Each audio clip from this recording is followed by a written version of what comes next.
Okay. Welcome. This is GauntletCon 2018. My name is Donald McCarthy, and I'm running 316 Carnage Amongst the Stars, this very fine game by Gregor Hutton. We are entering Echo Sector. Charlie Sector was a tough one, but I think the brigade is on a happy route. Let's open with the carrier, the TPS Atlas, coming out of hyperspace. The battle group for the brigade has been hurtling towards the planet Reubens for the last few days, and when it's just about to come out of a hyperspace, klaxons go, all the lights go red. You have 30 seconds to make yourself safe before gravity comes back. So let's find out what all the troopers are doing when that klaxon goes off. Let's start with Lieutenant Beatty. Jim, what are you up to, and how do you respond to the klaxon? Well, I because I'm a lieutenant, I actually have my own bunk. I've got my own quarters. It's still pretty Spartan, but I do have, I'm not sharing bunks like the others are. So I am in. I think we see me in, sitting at the chair, the bolted to the deck chair with the, at my desk bolted to the deck. And I've got, and I'm flipping through, like a binder that has like laminated sheets on it, of, I think what we see me looking at now is topo maps of the planet that we're going to land on. And so, like if this were a movie, it would be like we would see places where we're eventually going to end up fighting. But, like this is the thing where like I've got the book open. It's got a map of the planet, kind of, one side, flip it. There's the other side of the planet. And then it's kind of, as I'm flipping through the book, it's drilling down into the topo maps. And I'm just kind of, and I've got this thing where like I'm looking at it, and I have like a ritual thing where like I look at the thing, I tap it on the page, and I close my eyes and I tap the side of my head twice like this. And then I nod and I flip the page and I like do the same thing again. That's like clearly some kind of mental exercise. The klaxons go off. And as soon as it goes off, I snap that book closed. I grab there's like a hold down strap that's like built into the desk, and I kind of zing that out, snap it across to hold the binder down so it doesn't go flying when when that happens. And I exit my office to get in the we've got like crash couches for the squad for when this happens. But when we hit gravity, I'm with the squad. So I'm walking back out, and I'm getting into my and as I walk out, I'm like, gravity in 25 seconds. Everybody to crash couches. Come on, let's not get hurt before the mission starts, everybody. And and as other people are doing stuff, I'm like, hey, make sure that buckles all the way. Pull that strap, because I don't want anybody to get hurt before this happens. Not like being a dick, but like being like your mom making sure that your seatbelt is on. You know what I mean? Like that kind of thing. Well, your dad making sure your seatbelt is on. You're going to turn around this carrier if everyone doesn't start behaving, huh? Yeah. Like I want to make sure, like we all want to be in good shape. We rely on each other when we get down there. So. Okay, great. Christine, what is Corporal Cable up to when the klaxon goes? Pretty typical for Cable, cleaning its gun. There is also a sergeant's exam book open. Pick me up one of them. Don't understand some of the big words. Not really sure why a sergeant needs to know those kind of big words anyway. I got a clean gun. Want to see my clean gun? This is my gun. Her name is Vera. There are many like her. She is unique. She is my gun. That's pretty much it. Have you tried to convince anyone higher up than you that suppressive fire is a waste of time? What is the point at shooting at things if you're not shooting to kill?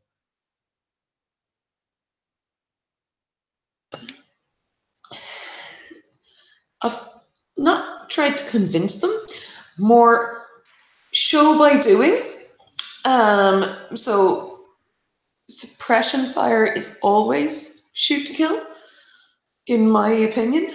Now, obviously, this is a matter of opinion to some people, but those people have never been in combat. But yeah, so that I think is why this sergeant. Oh, really?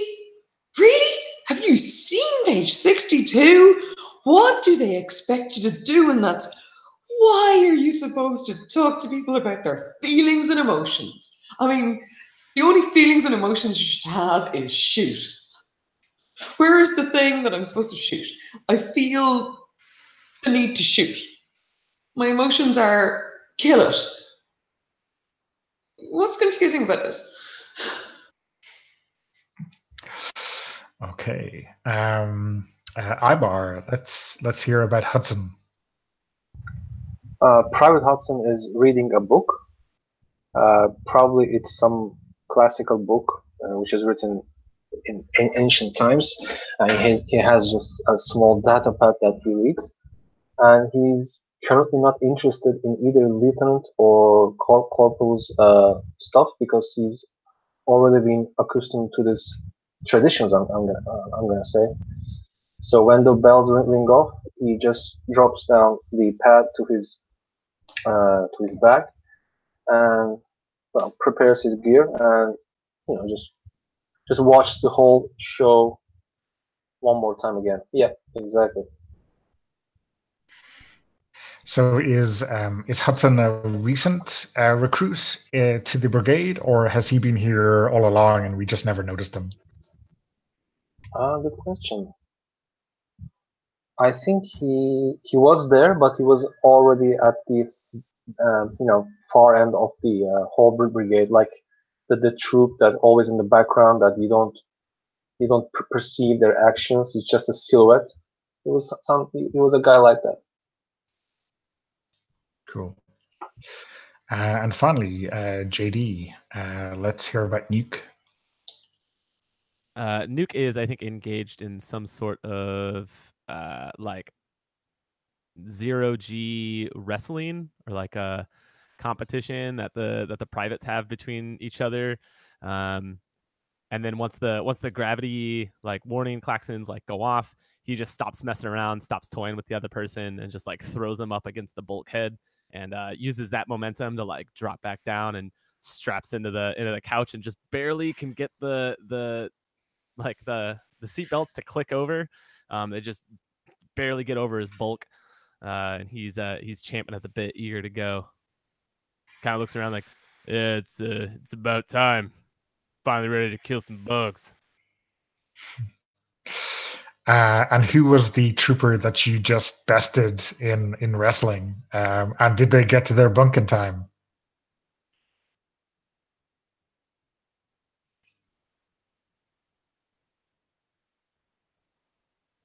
What's his name? It's got to be somebody who thought that they were tough and then learned that they weren't. Maybe his name is Bone. Well, it's Bonehead from now on, right? I think maybe he made it, but just barely, and only because BD like gave him a what for, gave him a verbal talking to, like, get your shit together. Cool. Okay. So, yeah, I guess everyone is in safe, and you got some time. You grab some chow. You kind of hear the scuttlebutt. Usually, you've got some time. While the scouts go out to find stuff out about the planet, and then you get a briefing. So sometimes this is an accelerated process. Sometimes it's really draws out. What's been happening in the brigade recently, though? The brigadier is really, usually he's like a grandfather kind of figure. He stays out of your way. He's on mission, but he's not in your face. He is a different kind of man since Whistler, the last planet in Charlie Sector. Like, he came within a whisker of actually being killed by one of those traitors.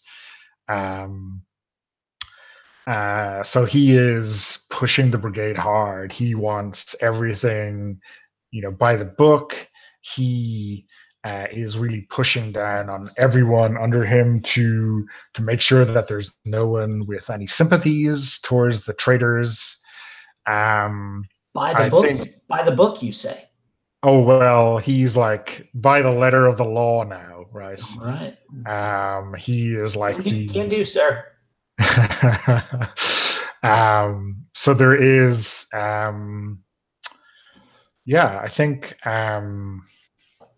let's see, what is, I think you're maybe in Chow, in the mess, and unfortunately, at Whistler, your favorite dropship pilot Louis got killed. And you have a new pilot. She is young. Her name is Tagore. She is, I think, really, really good. She came out of the academy, probably, she says top 3, which usually means second, right? She doesn't know the ropes in terms of what the story is with Whistler. She is, she's flown missions and training, but never in anger. So I think she is kind of trying to get to know the squad she's going to be flying. And maybe she, unlike usually, I think she sits down at your table for mess to try to get to know you. I don't think she's sitting down with the lieutenant. I think she's sitting down with the troopers. So what do Hudson and Nuke have to say to her? I think without even saying hello necessarily or anything, she like sits down with her tray of whatever, and Nuke with a mouthful is just, dude, you gonna eat that? And I just like grab her roll or something and start shoving that into my mouth as well. So I think she maybe had older brothers growing up. So I think you get a plastic fork in the hand as you try to grab her bread roll. It's like, you're not getting away with that. I mean, she's quick, right? She's the pilot. She has good reflexes. That's gonna demur him for sure, and he shuts up and goes back to stuffing his face with his own food. What about Hudson? I think Hudson offers her a cigarette if she wants to smoke after the mission, or not. Okay. Well, I do like my cancer sticks. It's we're not going to live forever, right? That's what I've learned from all the scuttlebutt here. There is. I think, though, your bonding session is interrupted. She is kind of, I think she has a different, maybe different brand of cancer sticks than you do. It's like a hotshot branding, so like for pilots, but they're exactly the same, right? But she prefers them. Sergeant Souza, who is the sergeant in the squad. He used to be a lieutenant in the scout platoon till he got demoted. Comes over and says, "Troopers, I hope you know that there's going to be some serious requirements for physicals on this planet. From what the lieutenant showed me earlier, it's a desert wasteland. If you are going to smoke those, I'm going to have to see you do your physicals before we get down on planet. This shit will kill you pretty quickly." If that's all right, Lieutenant, I'm going to put these people through their paces. What do I know about the regulations on that? Does he have the authority to do that, or is this just him? On whose orders are you? So I just kind of I'm at whatever, like the next table over. Yeah. Like far enough away that they can talk amongst themselves, but close enough that if anybody gives them shit, I'm there. And this is somebody giving them shit. So well, he is the squad sergeant. Okay. And I think, the general accepted practice is that your sergeant can give you PT, physical exercise whenever he damn well pleases. It's not in the regs, but it is. Got it. Okay. So then what I say to him is, that's excellent, Sergeant. Why don't you join them and I'll oversee it? 1,800 hours in the gym. Well, I was thinking I would make these guys puke up their breakfast right now, but 1,800 hours it is, sir. He was a scout, so he is not. He can run all day. That's okay, but he's going to run with them. This is not a thing where he gets to laugh and watch them puke. No, this is where he gets to laugh as he watches them puke while running behind them. I think that was his way of doing this. Okay. All right. But I bought them a few hours to get their shit together. Yeah, that's fine. Yeah. What does maybe get a little bump before they do it? Yeah. What's Cable's reaction to all of this shenanigans? People just trying to throw their weight around. That's perfectly fine. Yeah, whatever. I know I'm better than them. I know I got more kills. That's all that matters. So, let's what happens then? Yeah, so Major Morgan is the battalion's intelligence officer, and he, I think, in the hours in between, then drags Cable aside. Corporal, you've been here a while. I'm gonna trust that you're doing a corporal's job and mostly paying attention to killing, but also well aware of the capabilities of the people in your squad. Would that be fair? Sure, yes, sir. Excellent. After Whistler, I know it put people through the ringer, but I want to be sure that that you're okay. You killed some fellow troopers. Sir, yes, sir. I'm right, Corporal, aren't I? You did kill some of your fellow troopers? Sir? Yes, sir. They were bugs when we killed them, sir. And then they turned out to be troopers, sir. That's how it worked out, sir. I'm getting a feeling that you are one of these all you need is kill kind of troopers, right? Yes, sir. Yes, I am, sir. Yes, sir. Okay, so carry on. Yes, sir. Okay. He writes something in his pad. I'm not sure what the look on his face is. It's like, really? Can we maybe strap some more guns on that trooper? Because I don't think they have enough guns. If I could read upside down, it would probably say mentally unstable. But because I can't read upside down, it definitely said best trooper ever. Okay, so let me think. I think maybe the timing on that PT run is just miraculously too close to the briefing to be actually done. You have to be in the briefing like 10 minutes before.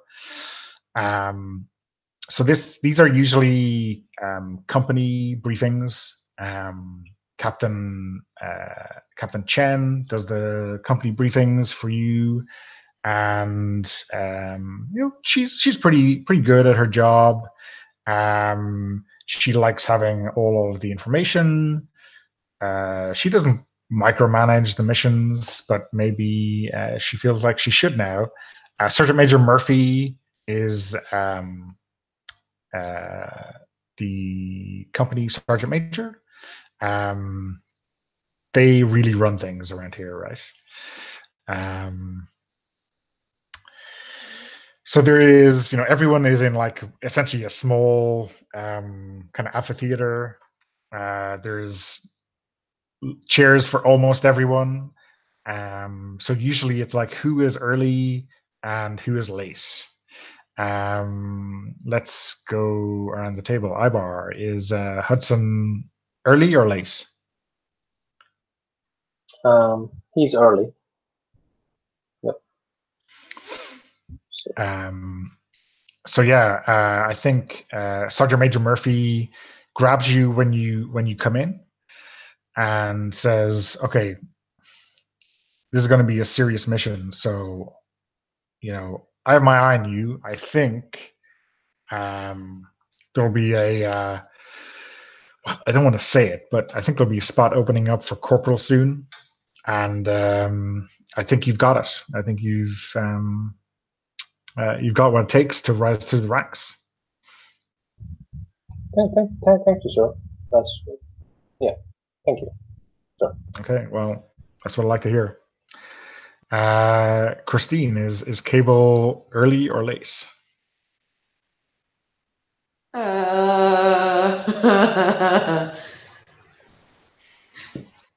Arrives in just to hear Hudson being told that there is a potential for a corporal position to be opened up, and takes that as a positive. Oh, you mean like you think you're going to be promoted to sergeant? Yeah. What else could it mean? Yeah, definitely. Yeah. So just at that prime opportune moment, no other context for anything going on apart from that, and just feeling. Oh yeah.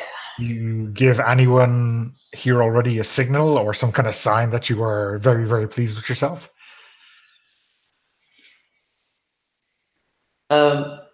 Cable has one emotion. It is kill. So, if I try and give somebody else a signal, it's going to look like we'll murder you. Which is the normal kind of nod of agreement that Cable gives everybody. So nobody has any clue what's going on. Do you give Murphy or Hudson the nod of imminent murder? I'm going to say Murphy, just because he's probably used to it. Okay. I'm super friendly. JD, how about Nuke? Is he early or late? Nuke is early because he's eager, but he's also really bored waiting. What does Nuke do when he's bored?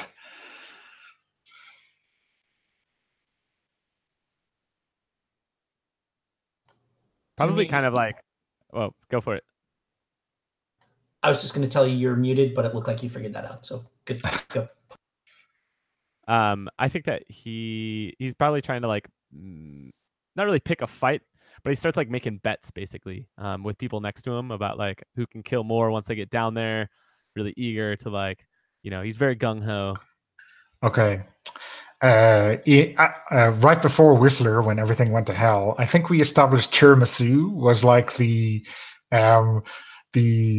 best the best dessert on the ship, and was integrally a currency in the black market or just for betting. So you can a stack of tiramisu is a serious bet for kill rates, right? Yeah, definitely. So the troopers like to the left and right of me, I think we're all making bets. Yeah. I think the curveball is that enlisted, so like troopers, sergeants, corporals don't usually get tiramisu. That's like an officer level. So you gotta blag it or borrow, steal, whatever. You gotta pull some angles to get your hands on them. So I guess you just gotta you gotta win, right? That's the way it goes. Yeah, that's exactly it. He's betting with nothing and assuming it will be totally fine. Yeah. Excellent. Jim, what is? I can only presume that BD arrives exactly on time. You are correct. I was Like waiting for a you wizard. to say. I was waiting for you to say, "Is he early or late?" And so that I could say he's neither. Yeah, like analog clock goes tick tick tick tick tick tick tick, and like when the second hand goes to straight up whatever 1900 hours or whatever it is, the like 1830 wherever it is we are, like that's when he's walking in the room as like the fall of his boot across the threshold of the door matches the the clock ticking over to when the briefing is, when we are have been ordered to arrive at the briefing. So wait a minute. I would have thought it was you were sitting down exactly on the second, but is it you're walking in on exactly the second? Well, what is I mean, okay, so if the briefing's like paching, this is when the briefing starts. I arrive exactly 40 seconds before it starts, because that's the time it takes me to cross the floor and sit in the chair and be ready with my pad open when the briefing starts. So yeah. I mean, I arrive like less than a minute before it starts, and I'm in my seat with my pad and my pen out, ready to go when they start talking. Okay. So yeah, the briefing. I mean, you've seen this or you've heard this. This planet Reubens is a desert world. I mean, there's some water, some vegetation, but it's classic sci-fi single biome stuff. It's just a desert world. Okay, people. This looks like pretty much featureless. Some mountains, some old dried up riverbeds. I think we're going to be fighting through a lot of tunnels. And he kind of zooms into your landing zone. This mesa here, and this wadi running east to west alongside it. This is where we're going to be taken. Who is here for the good news? Well, the alien life forms who inhabit this planet are essentially giant wasps, right? Is everyone happy about that? These guys will sting you. It'll go straight to your armor like it was paper. At least that's what the scouts are telling us. They do not like these things, but hey, screw them. You're going to kill them all. We're going to get the glory. Any questions?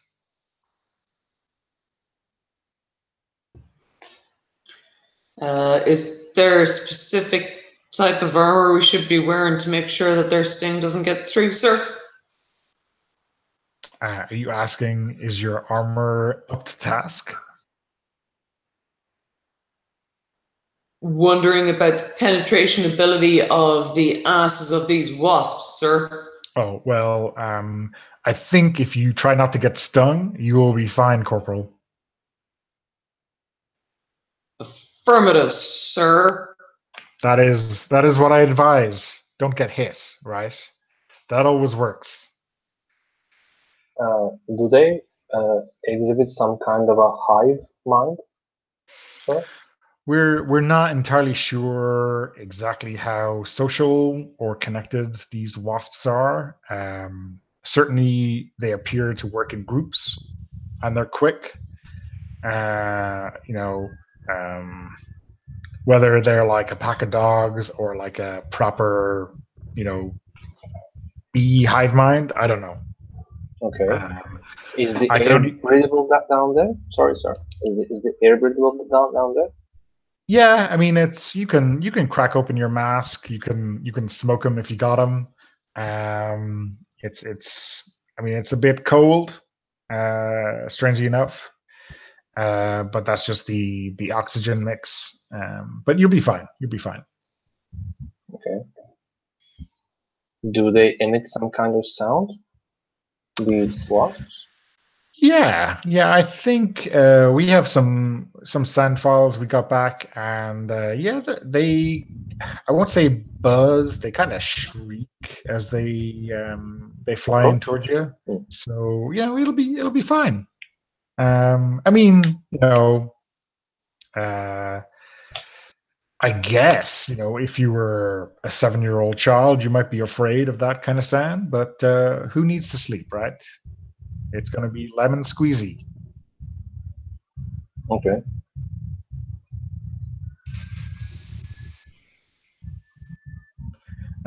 Lieutenant, any more questions from your troop? Sir, no, sir. We are ready for the mission, sir. And Trooper Nuke, I will put 2 tiramisu on Corporal Cable.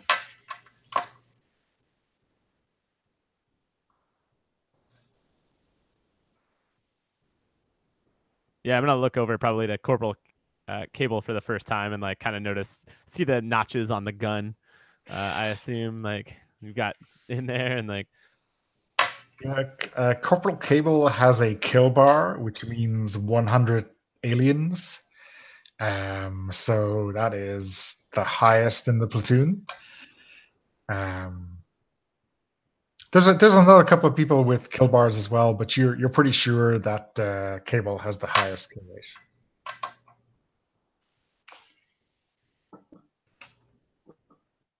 And the best social skills. Yeah. Okay, so I guess you usually get maybe half an hour to kit up before you get into your dropship. The dropship is a big stonking shuttle. The way it usually works is everyone climbs into this big drop pod that carries 9 troopers, which is basically an entire squad. And between the kind of 10 drop pods in the dropship, that carries the whole company. So sometimes you like the platoon command might be spread out amongst the 3 squad drop pods, and there's usually a spare drop pod in the dropship, although sometimes that's kind of cannibalized for parts or not working or just unlucky. So the whole kind of 90 odd people from the company, have a dropship that they all go to, and we've already met your pilot, Tagore. And there's another. While everyone is prepping and getting their armor ready and cleaning their guns and stuff like that, I'm going to go to I'm going to take our dropship pilot aside. Yeah. Lieutenant, what can I do for you? I'm kind of busy here. So she's going through her checklist, her pre-flight check. Yes. So she's presumably got, I say, I'm not going to take up more than a minute of your time, Trooper, but I wanted to talk about insertion and pull up the the drop zone map that she's got. Flip to it in her book, and I say, now, our drop zone is this area here. The suggested deployment area is this mesa here, for you to drop the squad. But I've requisitioned pods, and I think that if you're as good a pilot as they tell me you are, you'll be able to drop us, to drop our pods into this valley here. That you wouldn't, that the ship itself, there's no way it's going to get down there.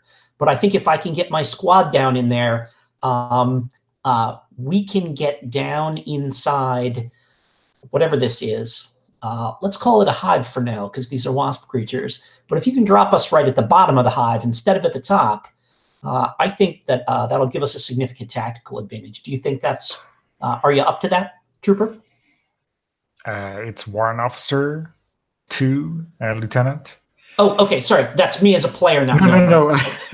Like, she's in her overalls. She doesn't have her rank showing. Oh, okay. All right. But she's a pilot, so they usually don't entrust, a billion's worth of a dropship to just a dumb trooper. Okay, so then I would, and you know what, and BD would know what her rank is if he's going to talk to her. So whatever. But rewind, and I've referred to her as Warrant Officer. No worries. So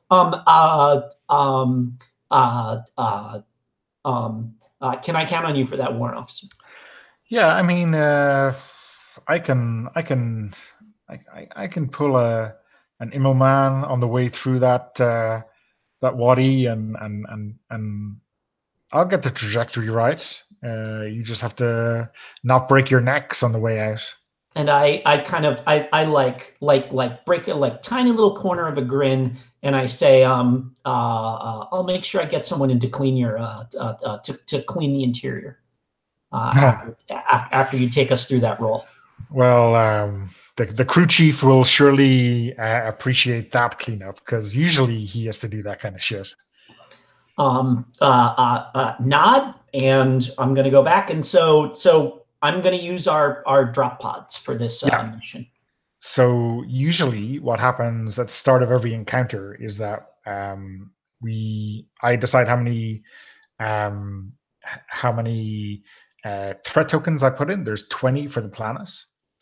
And then we roll, I roll for the aliens, and then you all decide individually whether you're going to roll for dominance. And there's a chance that, if you all roll really badly, the aliens ambush you. If you all roll really well and the aliens mess up, then you ambush them. And Jim, as a lieutenant, has access to drop pods, which give him a insta ambush on the first mission or the first encounter of the mission. So yeah, I guess I should have decided how many threat tokens I'm putting in. So I will put in 3 because that's about fair. I trust you. Yeah. Which means I'm going to require a roll off. Well, actually, 2 things.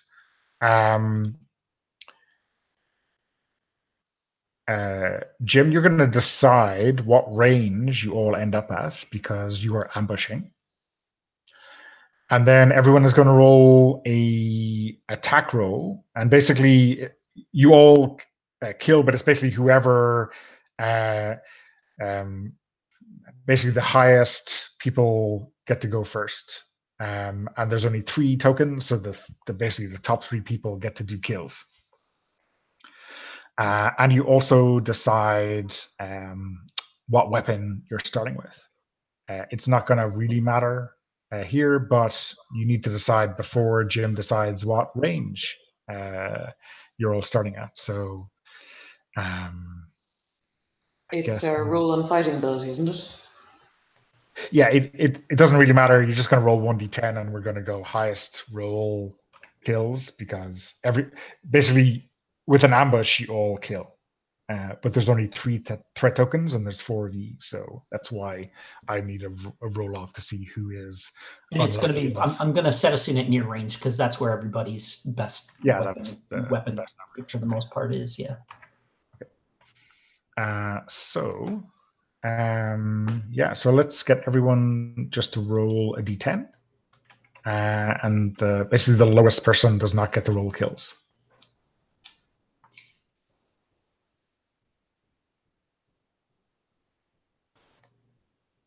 Ha!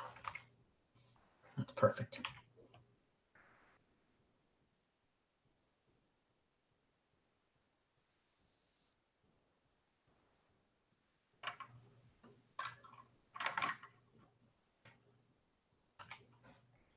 Okay, so do we have everyone? We do. So, wow, that didn't work out well for you, BD, did it? You rolled a 2. Everyone else rolled higher. That's totally fine. That's my squad. Yeah, that's okay. Why I bring them along. Yeah, so everyone gets to roll kills for their weapon at near range. Can we do some fictional positioning for this? Can we? Yeah. So basically, paint our scene. Yeah. So what I would do with this is that whoever rolled the highest gets to narrate, gets to roll the kills and then narrate what they do. Awesome. And then you can tidy up at the end, Jim. So I guess Ibar and Christine both rolled 10. So I don't mind. Ibar, do you want to go first? Roll your kills for your weapon, and then describe how that goes. Okay, so I just press again the fighting ability, right? No, so for your weapon, it is a what is it? Oh, it's an energy rifle, so it is D10. So you do D10 kills at near range. Okay. So you can roll a D10 again, which I guess is really the same as rolling 5. Okay, yeah. But yeah. Higher is better in this case, because I rolled a 6. Okay, yeah, cool. I guess, yeah, it's a 6, right? Yeah. Yeah. So 6 aliens killed. So I guess these are, as soon as you land, these are giant space wasps, right? They are maybe a meter long, and then maybe their stinger is another meter. It's pretty wicked. So yeah, describe what that looks like when Hudson opens up on these things. Okay, so remind me again. I just killed 6 bugs or just 1 token. So what does 1 token means? Like, so yeah, one token is for when the encounter is finished, is when you have no tokens left. Okay. And when the planet is done, when you have no tokens left at all. But you roll a 6 for 6 kills, and that is 6 aliens dead. The token is just timing and doesn't necessarily have any real relation to the actual number of aliens we're fighting. That's your kill numbers. Okay, so once the drop pod opens, Hudson lays down on the ground to position his rifle much more accurately between 2 rocks, and just starts to unload the ammo to the nearest creatures.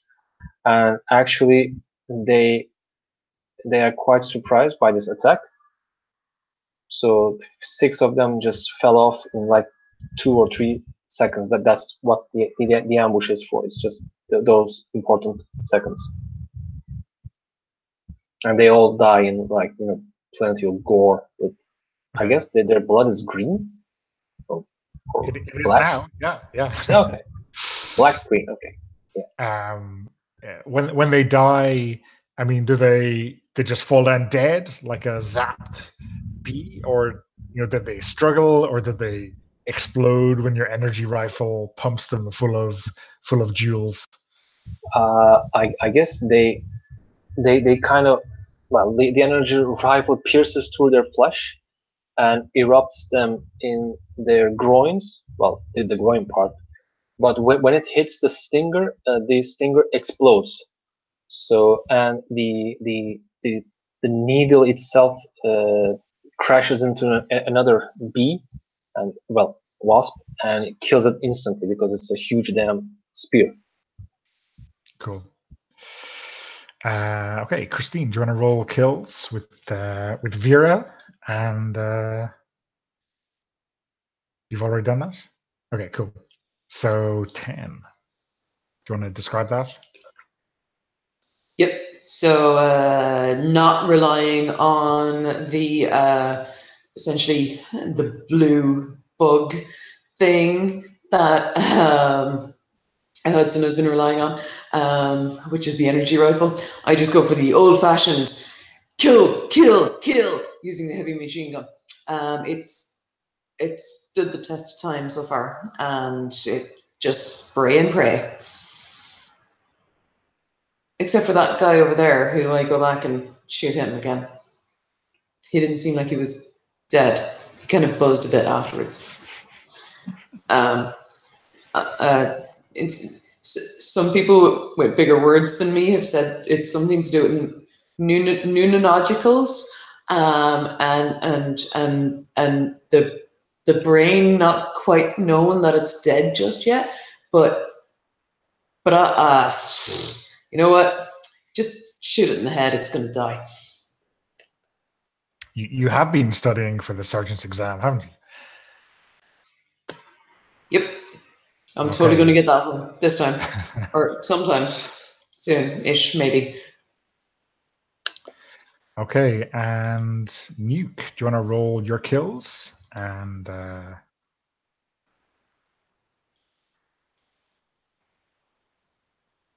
okay. So yeah, what does that look like? 4 kills. I'm probably like, as soon as the dropship like hits down, I'm just rushing straight forward towards them. So I probably get a couple of good kills like in my good range, and then maybe I'm getting a little too close, so the energy rifle is not as effective. Does Nuke have his faceplate closed or open? How blasé is he with normal regulations? Yeah, maybe it is open because it like squishes his face a little bit. He's got too big of a head. So it's uncomfortable. So he just, or maybe he tried to put it into place and it popped back out and he just left it. Okay. So like when you get splashed with the viscous liquid from inside this dead bug that you just killed, what does that feel or taste like? It definitely tastes like battery acid, like that metallic. Maybe that's just a side effect of the energy weapon having like sent this charge through them, but it has that kind of ozone like lightning bolt taste to it. Okay, cool. Tastes like victory. Tastes like victory. Okay, excellent. So now, Jim, what does I guess your squad, your platoon has driven these aliens. Like I kind of knew how this was going to go because we got the drop on them. So like I think that the thing where I get no kills is like I don't even pull my sidearm. Like I've got these I have like just murderer's row here. And they just come out and they're just like the bugs are just going down. And I've already got my topo map out from the scouts, and I've got my the dry erase marker where I'm circling exactly where we are, and I'm kind of looking up and looking at the curvature of the canyon that we fell down. And I'm like, secure perimeter secure.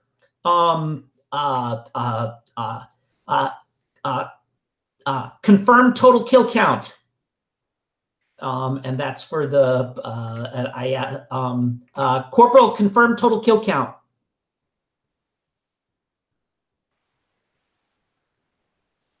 Uh, 18 by my count, sir. uh, uh, affirmative logged. All right. And I kind of walk up and take a look at one of them. And kind of do that thing where I sort of kind of like squat down and I'm looking at it and I'm going, okay, so I kind of gather everybody around. All right, we've got affirmative. This said, and kind of like just quick anatomy lesson. Their eyes are here. They don't have a regular heart like you would expect. You want to like shoot them in the head if you can, but this thorax part should disable that stinger, which will be helpful. But don't get tricked into trying to shoot at their wings, because that's not going to do anything. It's just going to go right through them.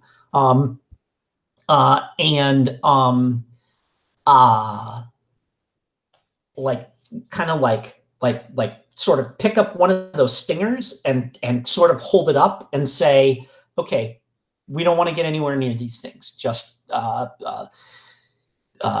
you troopers do your job, and no one's gonna take one of these home in their body. Kind of slap it down. Now, unless I miss my guess, if these are as buggy as they look, and they work the way insects on most of the other planets that we've encountered have, there's going to be a queen somewhere. Now, and I kind of pat my stomach and I say, the doc has told me that I have got to lay off of the desserts. So I've got three dessert tickets just piled up in my desk doing nothing. And whoever shot the queen, I think that'd be they would deserve that. And I just kind of leave that hanging in the air and say, okay, so now that we're on the ground, we've got discretion. I think that I point at the wadi that you talked about. That's like the cavern, that like the kind of the valley with all the buttes and stuff that sort of kind of then looks like it goes down into some caves. And I say, we're going down and in while they're up there having these things flying at their head. We're going in from underneath. Everybody ready? Can we just create a fire? Actually, without in fact going in, through an underground gallery. Wasps don't like fire, sir. And I cock my head and I say, I'm sure that they don't, Trooper, which is why we're going to bring it to them. If you'd like, we can leave you here. If you want to go, if you want to climb back up and wave to the drop ship. No, it's okay. It's fine by me. It's just that if we're gonna go after the fire, it will be much more effective, right? Fall in. Let's do this. So yeah, like heading down into the depths of that wadi and then through those caverns, and you kind of see corporals on our corporals on point. Corporal Cable, you've got point. I've got to be right behind Cable. Cable has been real diplomatic and is just like, yes, lieutenants, as you said, we shoot them in the bits and they don't kill us with their bits. Sir, let's continue to do that, like you said so eloquently. So when you get into these caverns, there's like signs of an underground aquifer, which they have been using to get water back to the hive, and then you see kind of these tunnels going deeper and deeper. Oh, there's like we found like their water supply. Well, I mean, it's not enough. It's not like a river, but it's kind of very kind of mixed up, muddy water that's springing up. So you can kind of see some signs of worker wasps kind of taking a mouthful and scurrying through the caverns away. Okay. This can't be everything. Sure. But I think that tells us where we need to go. Follow those tracks, Corporal. So tell me, maybe each of you, this is, I mean, they're big, but they're waspish, obviously. They fit down these tunnels. I want to know what everyone's armor is, how everyone's armor or weaponry is annoying them as you try to crawl or shimmy down these caverns, down these tunnels. Ibars, what's Hudson? What's annoying Hudson about this? I think what's annoying Hudson is the feeling that he is stuck in a cavern with a really cumbersome armor. I think he has what's it called, claustrophobia, due to these narrow passages, and also the joints, like the elbows and the knees, are really hurting him because the armor is built like a tank, which is just standing up and walking and walking back. It's not really for doing tunnels and trolls things. So yeah. Okay. Christine, what's bugging Cable about this? So basically, Cable had gone and talked to Tagore before leaving, and gotten some sheets of plate metal for the drop pod. That, well, they weren't for our drop pod, obviously, but they were scrap metal, and had strapped one of them to the chest and one of them to the back. But what was really bugging Cable, that I didn't have time to spray paint them, so I don't look like a wasp. So they're just like kind of slightly shiny black, whereas if I had thought about it properly, I would have spray painted them a matte black and a kind of a yellow stripe going down through them to make sure that I blend it in, because that is clearly what we need to do in this situation, is infiltration. Excellent. JD, what's getting on Nuke's nerves? Definitely the fact that I think in order to move forward, I have to breathe out and shrink myself as much as possible before sliding forward, and my shoulders are scraping up against the ceiling of this small cavern. I'm just too big for this thing. Okay.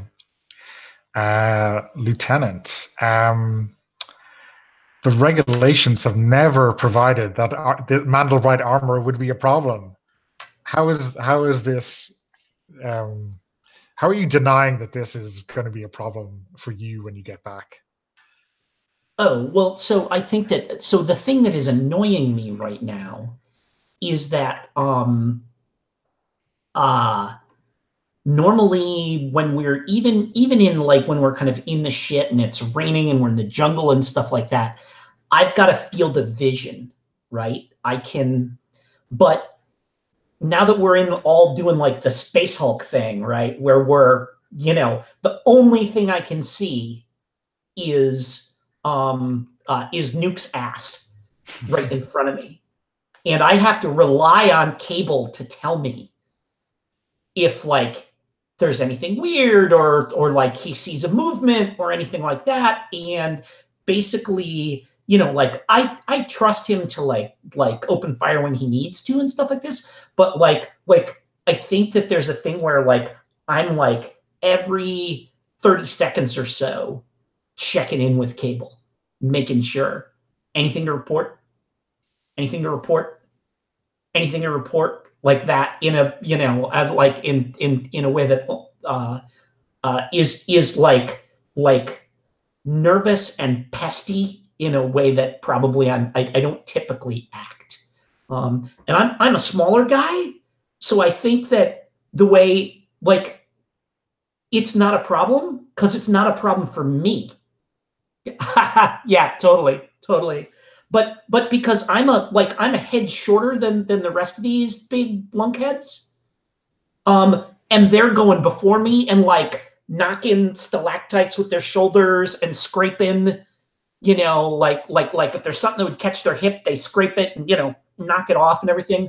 By the time I'm coming up in the rear, it's a large enough space for me to move through. And so I've compartmentalized it. Well, it's not a problem for me. I'm okay. So we're all good, I think is what's going on. Okay. So I'm going to put the next encounter on the board. It is going to be 5 threat tokens.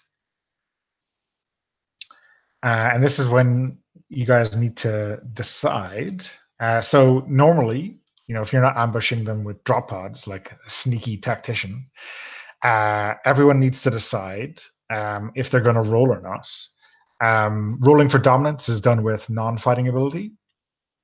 And the balancing act here is, if you get all successes and the aliens fail, then you ambush them again. If you get all fails and the aliens succeed, they ambush you. And then basically, otherwise, it's whoever gets the best success. So I will tell you that the alien's ability is 7, which is not 10. It's it's all good, right? So that's just to give you some kind of information about what you're dealing with. So yeah, you can discuss it. I know historically it has been, don't, for the ever loving of God, let cable roll, because you're going to be rolling at 3 or less, right? Is Cable 8-2? Is that what they, or isn't somebody Cable 8-2? is 9-3. Didn't we have somebody that was 8-2 as well? Oh yeah, that's Nuke. Isn't Nuke 8-2? So I like I think it makes sense for me to roll, and for Hudson and Hudson, 5. yeah, because you're 5'5", right, Hudson? So yeah, so 2 of us, and hopefully we'll score well enough that we can let you guys open up. Does that sound about right? So here's the twist, right? You can discuss this all you like, but the players get to decide what they do, whether they roll or not. For sure. Yeah. There's common sense, which apparently is not too common in the cable house. They may decide to jump in anyways, but as players, that is what we have discussed, and then people can roll or not, and the consequences will fall from there. I do have the question of whether, like, how the situation affects this, because if we're crawling down this tunnel, we've established that Cable's taking point, and then Nuke is after that. Is that right? Yeah. So there is openings. There's larger caverns. There is junctions. There's basically, if the aliens ambush you, it will be that bad, that you are all stuck in a tunnel. But if you are ambushing them or whatever, we will kind of decide what the fictional positioning is after the roll. Cool. Okay. So I guess everyone who wants to roll. I'm gonna hold off on that. Wait, no. Sorry, I had it set for the wrong thing. So this is me. No.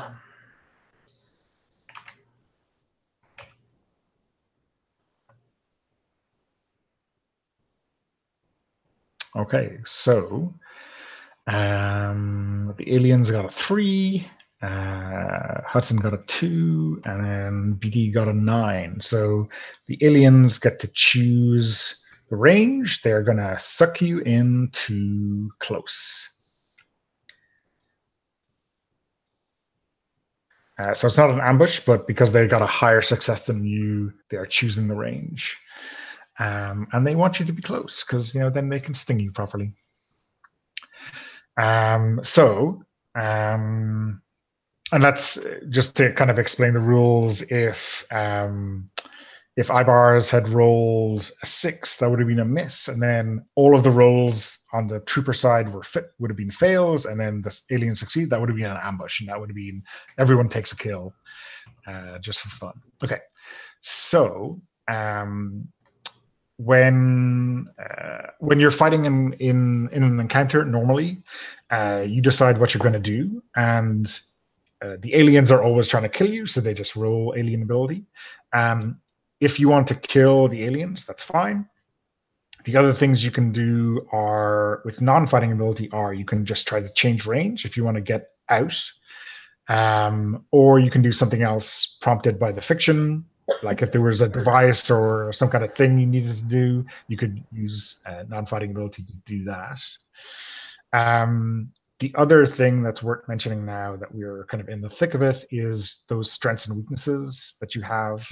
If at any point in time you need an out, or you want to just win or survive, you can use a strength to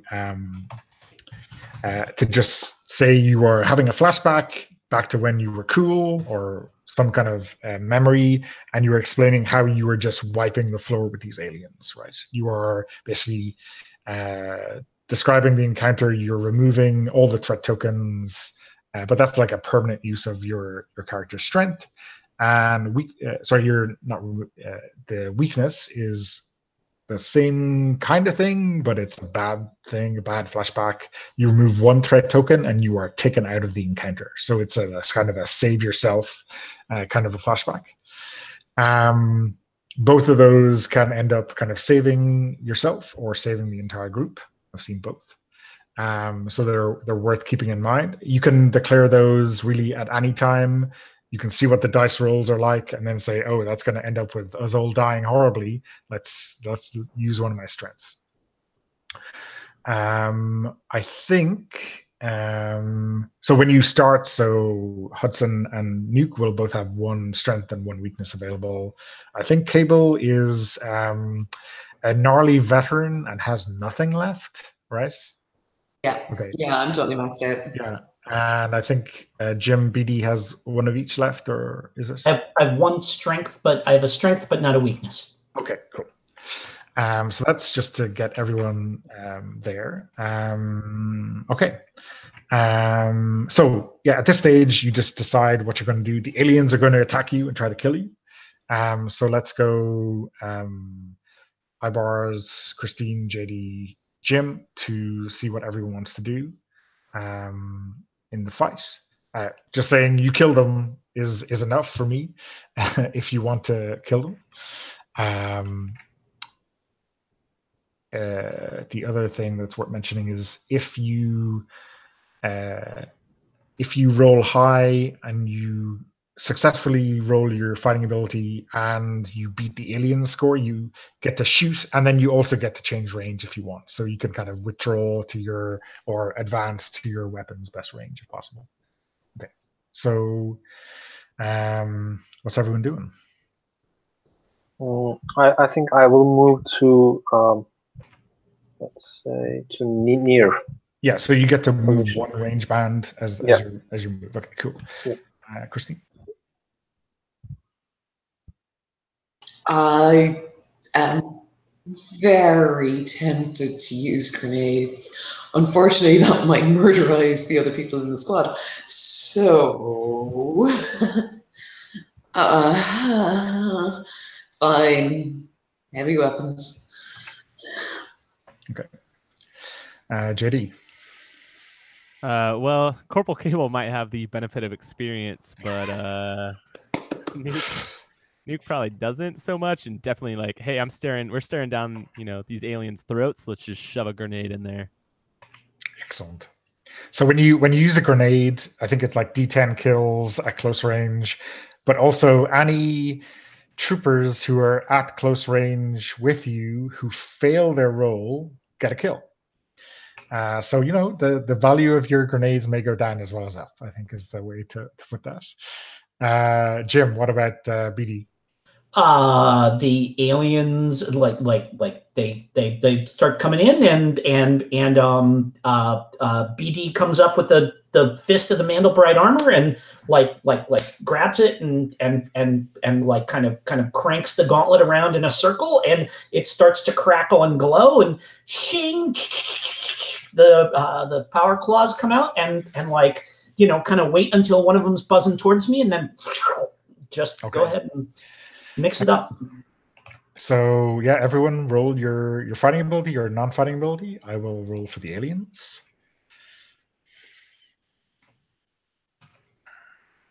Weak sauce from the aliens. Okay, so everyone gets what they want for Christmas, I think.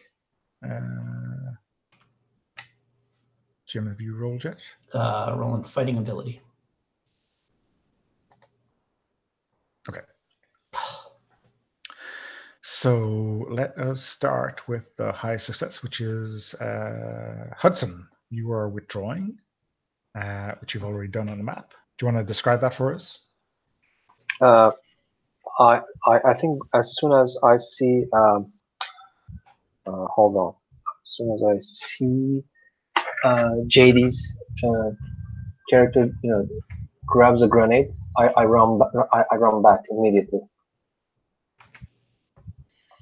And basically, Hudson tries to get back behind a rock or some safe place, and tries to observe the attack pattern of of these wasps. And also, just a final note, he tries to understand since we're in a really close space, what does the echo of the gun sounds do to these creatures? Are they really sensitive to sound or not? Okay. Yeah, I think certainly after the grenade, right? I think you'll get a good sense of how they react to that kind of sound. I'm gonna say maybe they respond to the vibrations, but not the sound, right? So they are in some ways insensitive. I think they're more sensitive to the shrapnel than the shockwave. But still, it's pretty deadly. Okay, so next up, let us go with JD. You get to roll damage for your grenade, and you will also be killing BD. So become a mess or take it on your armor. It's worth reminding you all that when you take a hit, you can take it on your health, or you can take it on your armor. Your armor is 1 use per planet, but that you also heal 1 level of your health in between every encounter. So if you're a mess at the end of 1 encounter, you go back to fine. If you're crippled, you go back to up to mess.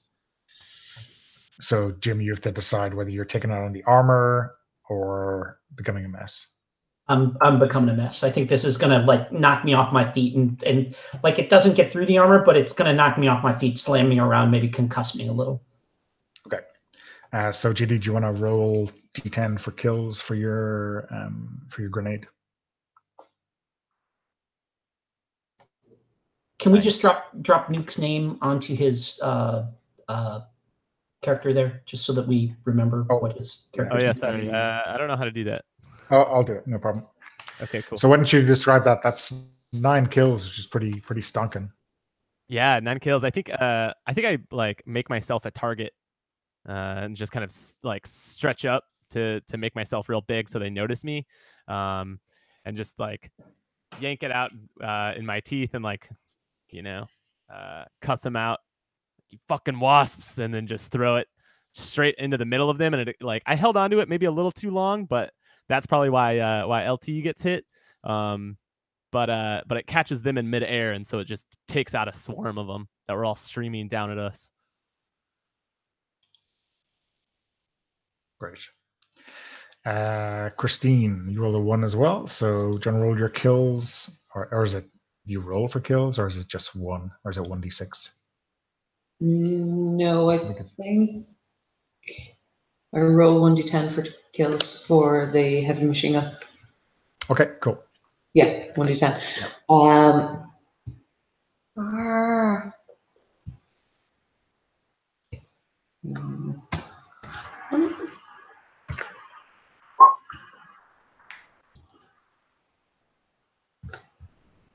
Eight. It's pretty good. Why don't you tell us how that looks? So it's actually as Nuke. Basically, I'm kind of impressed with the fact that he pulls the pin and then waits so that when he throws it, it's still in the air. It's like it's arcing as it explodes. It's like, damn, that man knows his weapons. But then as the bugs start to drop, any that were not quite dead and were just kind of like about to start crawling towards us and like, your vengeful kill. I take them out. And yeah, a couple more with them as well. They're evil looking things. But yeah, that guy really got his name nailed. Like, that was, wow. I'm kind of impressed with that. Now I'm kind of thinking, my name doesn't really suit me.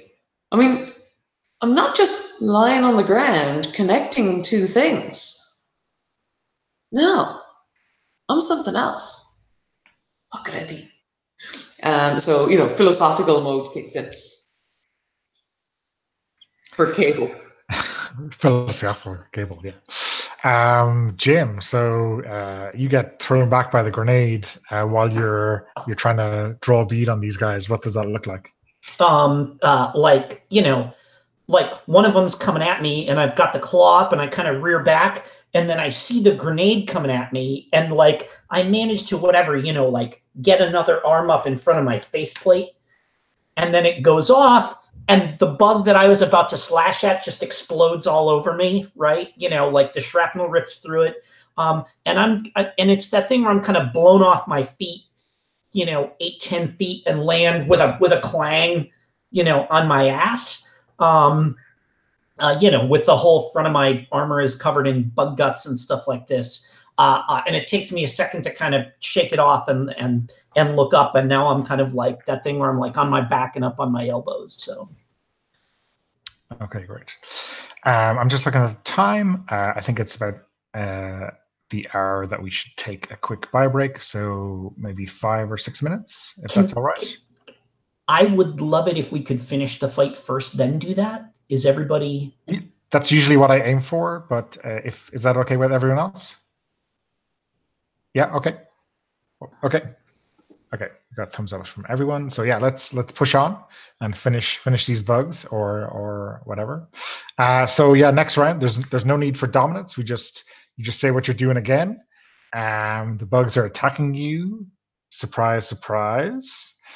There's 3 threat tokens left in the encounter. So yeah, everyone, I guess tell me what you want to do.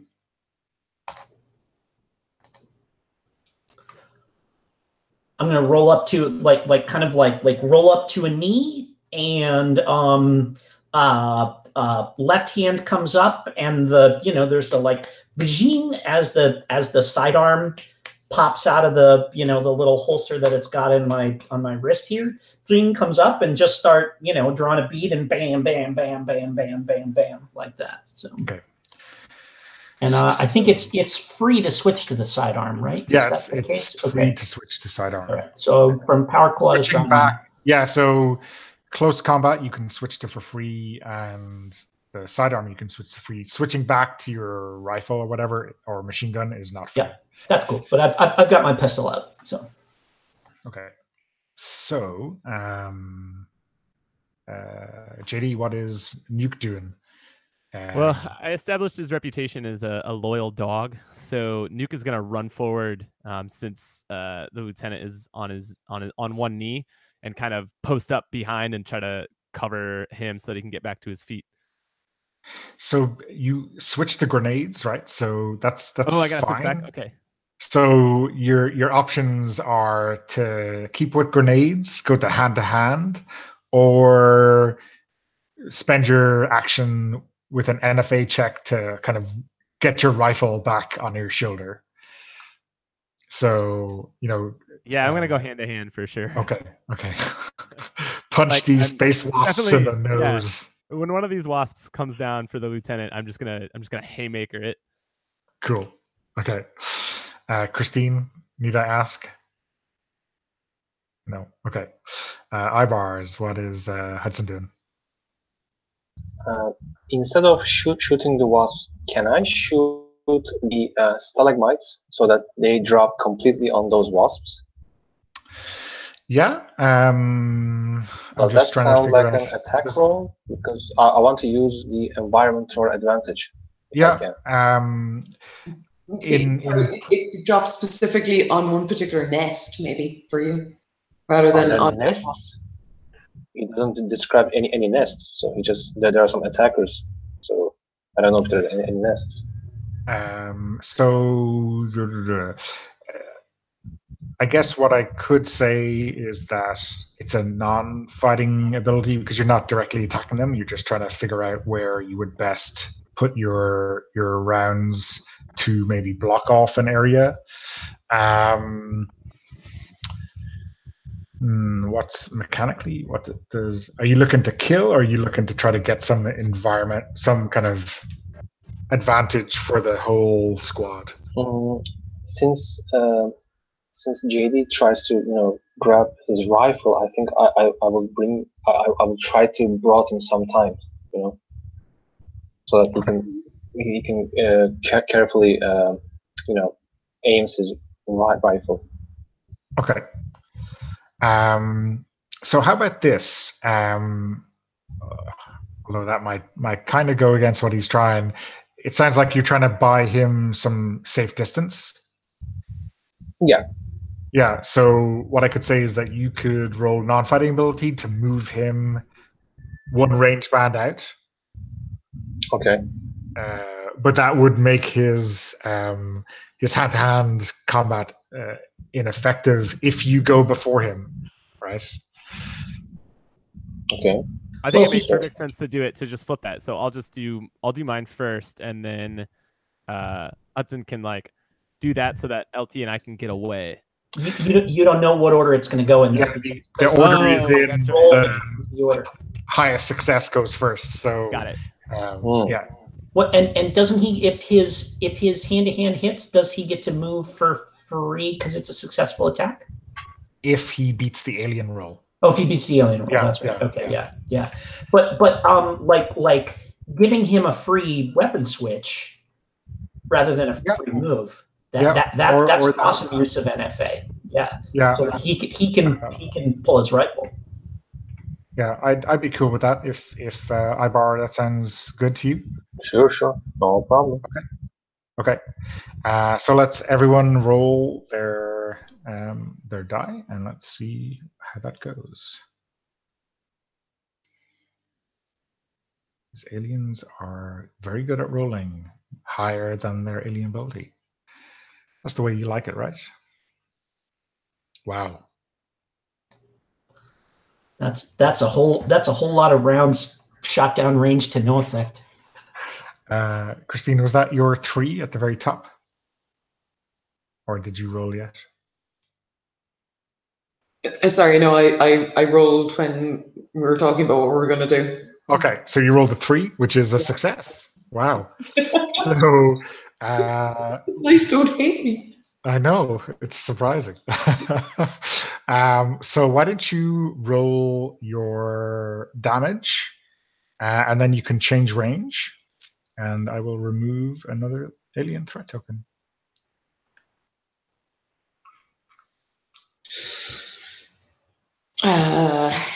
Yeah, so I am basically, I have a full clip and just empty it right in front of me, clearing a path and doing as the lieutenant said, hitting them in the bits where they're biggest so that they don't hit us right back. Because I paid attention to Lieutenant's talk. Yeah, that's right. Hit them in the bits. Oh, look. That guy's got a stinger. Yep.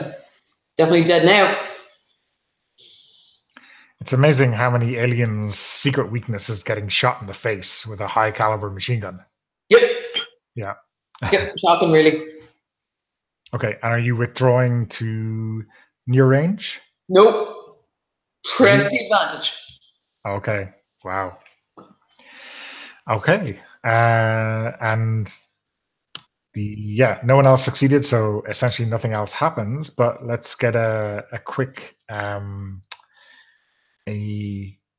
description from everyone. Let's go from highest to lowest. So JD, what does that look like for Nuke?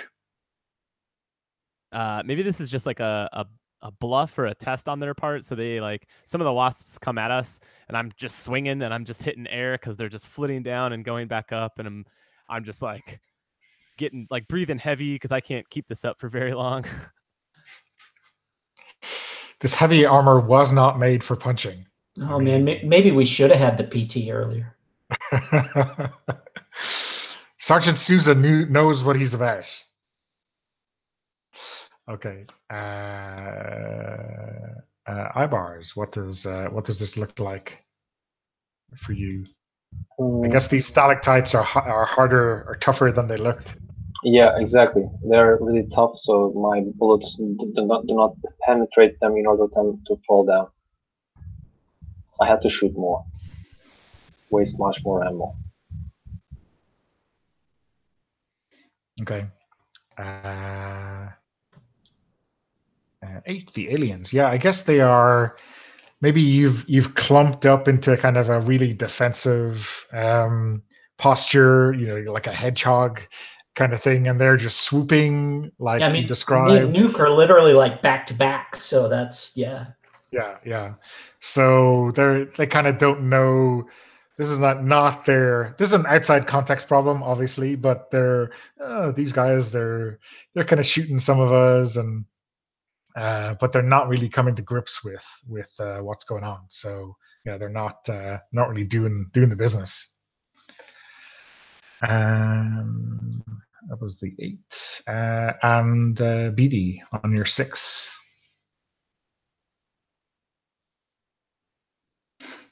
Oh, I think Nuke and I are back to back, and like I'm trying to get a beat on these things, but like he says, they're not like just coming right at us, so I can draw a bead and put a couple of 3 into their like into their thoraxes. They're like flitting and swooping, and maybe like I clip a couple of wings and stuff like this, and maybe like get a couple of flesh wounds. But at this point, they're now, because they're swirling around us, it's hard with just a pistol to get a bead on any one of them, I think. Okay. I am going to reveal the alien ability at this point in time. They are swarming. That means at the end of their turn, they get to move everyone to close range. So they are fast, and there's a lot of them, and they are just piling into you. So yeah, when the aliens get their turn, they draw you all into close, no matter what. That's the swarm ability. Okay. 2 tokens left in this encounter. How is everyone fighting, or what? Are there 2? Did you take one off for the kills that you just made? Oh, okay.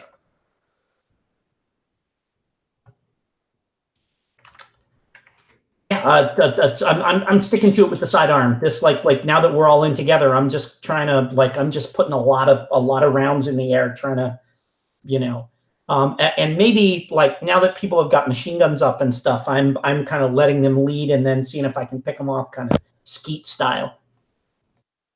Okay. I'm just shooting stuff.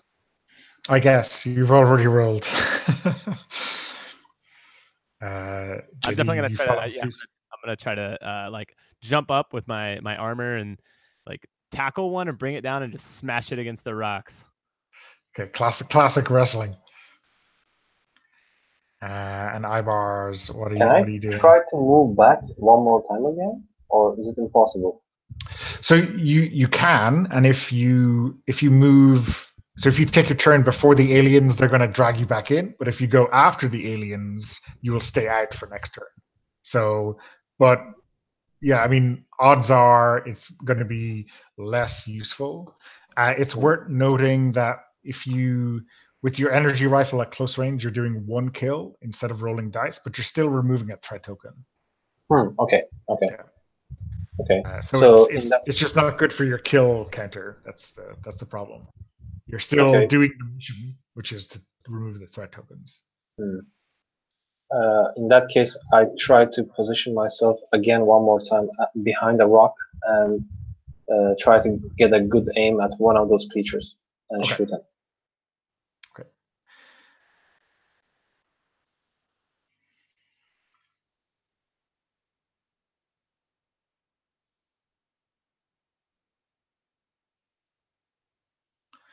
Okay, so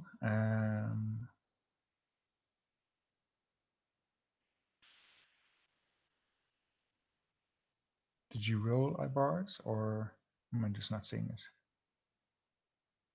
I will roll. Sorry. Okay, yeah.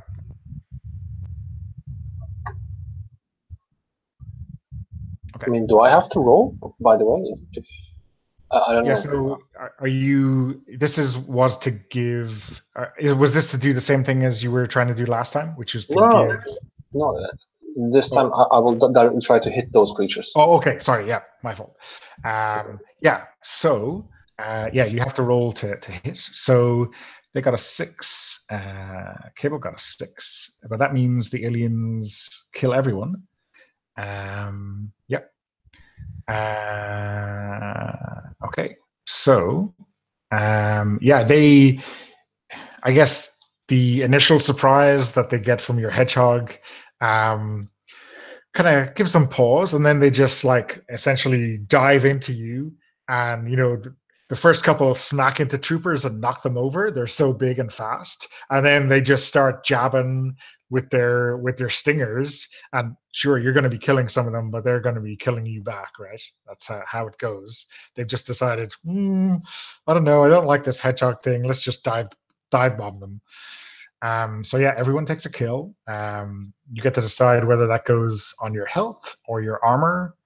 At the end of the encounter, you'll heal 1 health. Okay. And then let's go from the top down. Christine, you got a 6 as well.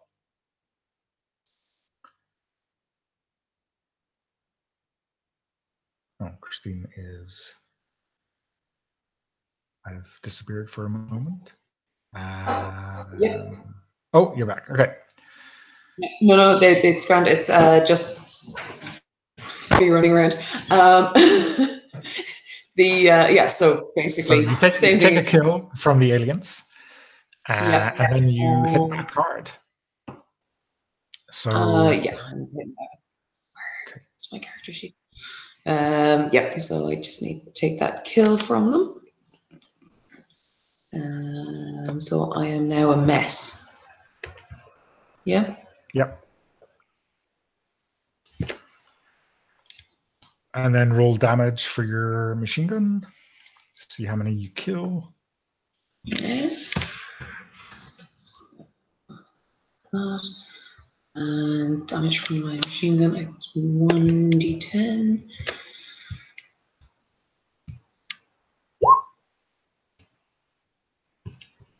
The dice are loving you today. 9 more kills. Yes. Yeah. So I basically just continue in the same vein. This whole cable name, maybe it's that I'm connected to the ability to make the dead. Maybe that's what cable means. Not that it's a cable connecting one thing to another that is a good thing, but maybe I'm the bad thing. Maybe I'm the bad connection. Was I born to be bad? Am I bad to the bone? Who knows? Very, very, very deep thinking from Cable today. Very deep. But no one heard you because, your radio kind of flickered in and out there for a minute, Okay, who is next? Ibars, you get to roll kills on these aliens. Or sorry, it's just one, isn't it? At this range with the energy rifle. Yes, it's just one. Yeah, okay. So why don't you... That is the last threat token for the encounter. So yeah, why don't you wrap things up from an alien's point of view, and then the other two can be left scrabbling. Okay, so the first question: the aliens did harm us, right? Yeah. So everyone takes harm. That is, I guess, usually if you were fine, then you go down to a mess. Okay. Or if you want to, though I wouldn't recommend it, take it on your armor. Certainly at the end of an encounter, you're going to heal one back up at the end. So there's no, I think the first harm you take on a planet is always going to be to yourself. So basically, the creatures attacked us, and they really did hurt us a bit hard, punctured our armor and leading us all over the place. But consistent fire from this energy rifles and we're gonna say conviction to press on helped us to defeat those creatures, and they are just lying on the floor right now. But we are also really tired, and breath comes out of our suits with some blood dripping on the floor as well. Okay, cool.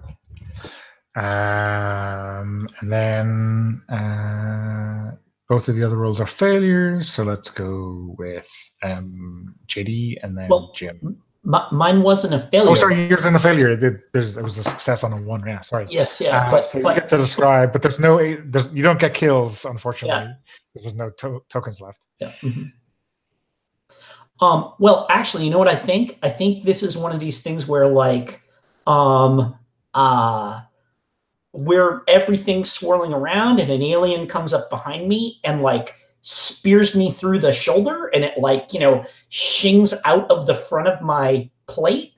And, like, as I'm, like, bringing my gun around to blow its head off, it's already been shot by one of the bullets from before, but I do, kabam, blow its head off, and then, like, it falls down dead, and, like, I'm standing there staring at this, like, foot of stinger that is sticking out of my right shoulder.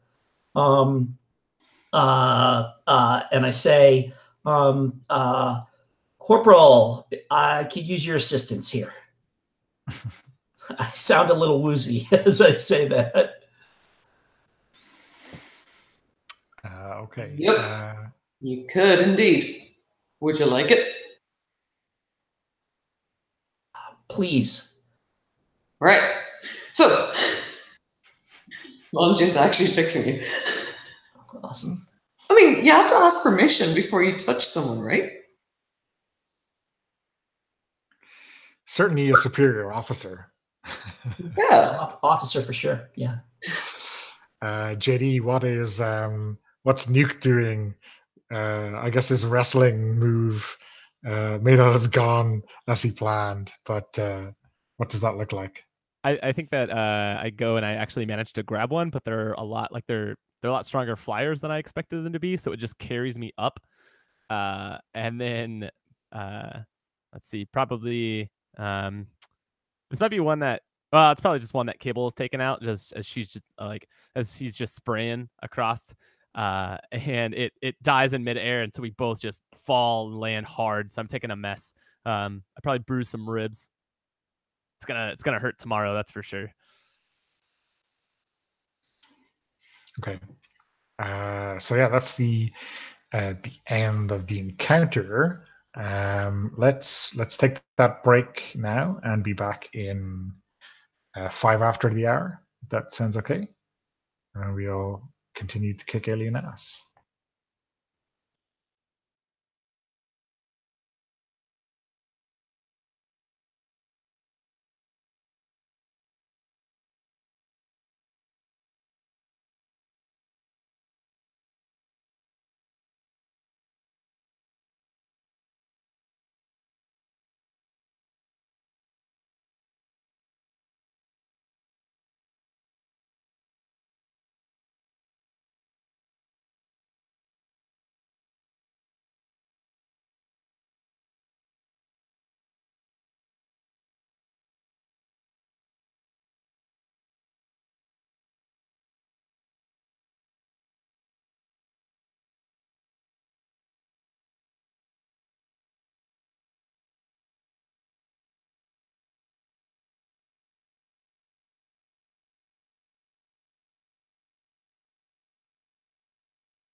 I made popcorn.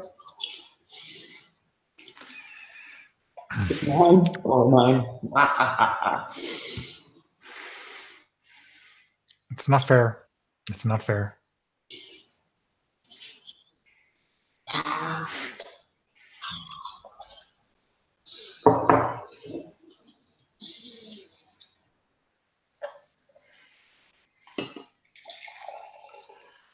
I'm just going to content me with the only food group that matters at a convention weekend: coffee.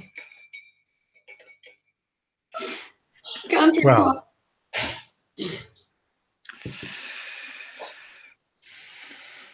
tomorrow and Sunday, my sessions are going to be late, so I'm going to be relying less on alcohol than at usual conventions.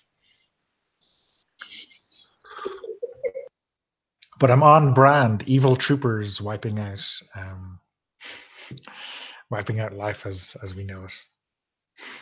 We shoot just about as well as they do too, so. Well, I don't know. Corporal Cable is racking them up today. Yeah, that's true. I Right. guess. There we go. He's a trooper they sent to Uncle Ben's house. Yeah. Well, I guess stormtroopers are only terrible when they're shooting at PCs, right? That's how it works. Okay, so at the end of the encounter, everyone heals 1 up. So if you were a mess before, you're fine. If you were crippled, you're a mess, and so on. I was crippled, like pulling that stinger out. There's like a gaping hole in my shoulder. Yeah. I, slap a stim pack on it, slap a temporary, slap one of those like cheap foil patches over the hole in my armor.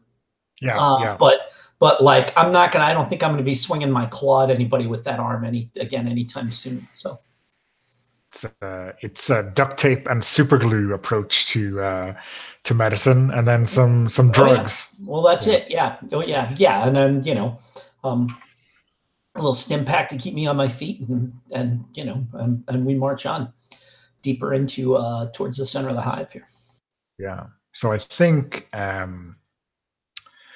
you are getting deeper into the hive. You're having push these guys back out of these caverns and through multiple exits. You're doing serious damage to these guys, but you do get a call from command. The special studies group are interested in looking at some of the dead aliens that you have taken, and let's see. Yeah, he is still alive. Captain Finnegan, who is a senior body over in that special studies group, comes down himself with a couple of his science boffins.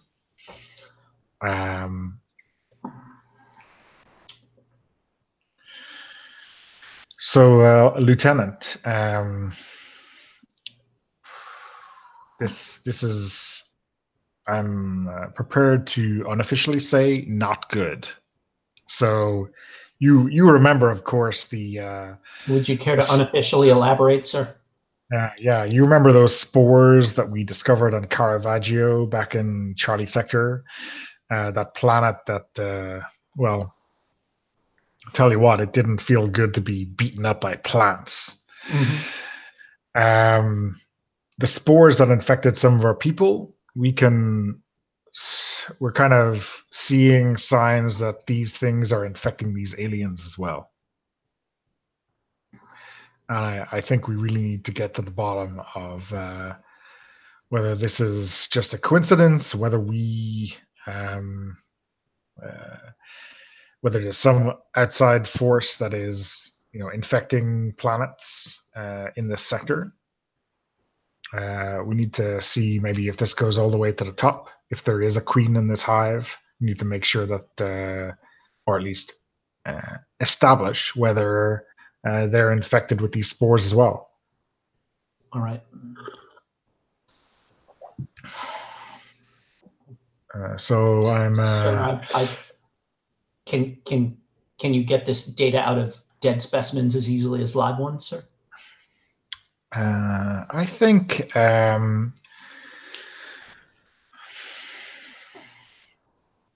I mean, live specimens would be ideal, but I am not looking for miracles.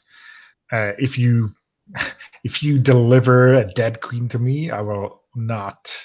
I will write it up pretty well. Sir, that is what we're here for. And obviously, operationally, I think we could all imagine that killing a queen is good for that too. Of that, I have no doubt, sir. A moment to speak to my squad, sir, before we let out. Go right ahead. All right. So, like, I kind of like gather everybody, huddle them, and I'm like, okay. I know that the spooks. I know this is not an ideal situation for us, but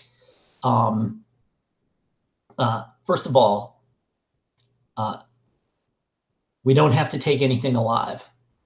But if we come up against what looks to be, excuse me.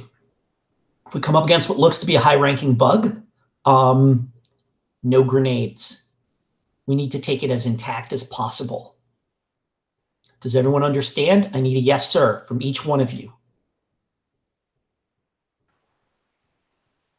Sir, yes, sir. We shoot it in the head, sir. But we shoot it till it's dead, sir. Right? We just don't want to splatter it. Nuke, you understand? Yep. Yes, sir. All right. We Now, can also try to trap her. we'll see what we can do. Our main priority, now that we have, now that we've got the captain from, what did you call them? Special services, Donna? It's the 17th Special Studies Group. Special Studies Group. Okay. Yeah. Okay. Now that we've got these SSG, we have these SSG units with us. Priority, and this is from the top. This is not from me. Is they've got to get out of here with their samples, and if that means we stay and cover their retreat while they do that, that's the most important mission now. We're still here to kill as many bugs as we can. If we can clean this whole hive out, we're going to do it. If we can hand them the head of that queen on a silver platter, so much the better. But the important thing is that they get out of here with the data that they need in order to make sure that a whole lot more troopers up there don't get killed. Understood? All right. And like I take everybody's whatever nods as like I don't make everybody say it, but so all right, let's light out. Off we go. So I just want to maybe hear what crazy thoughts or rumors people have heard about these spores. Or if you want to have a crazy rumor about the Special Studies Group, that's cool too. Yeah,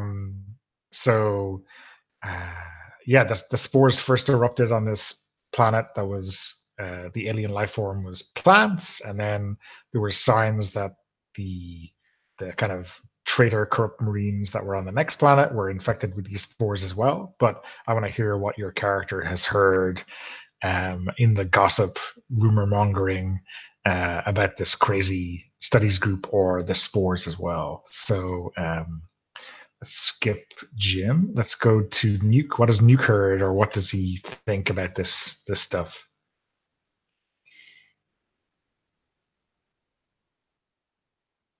So I think that nuke is pretty fresh. So anything that would have come down as total rumor, like it's people gossiping in the barracks hall, like more than it is anything else. So he heard that it just turn you into plants, man. Okay. What has Cable heard? I mean, that they haven't seen themselves. One of those weird ones, because I also heard that they just turn you into plants, but I then heard that they can turn you into an awesome fighting machine. They can max out your power. That might be useful. But I'm not really willing to do that. It's. Can I get a gerbil as a pet? That's pretty much where Cable's going with that. Okay.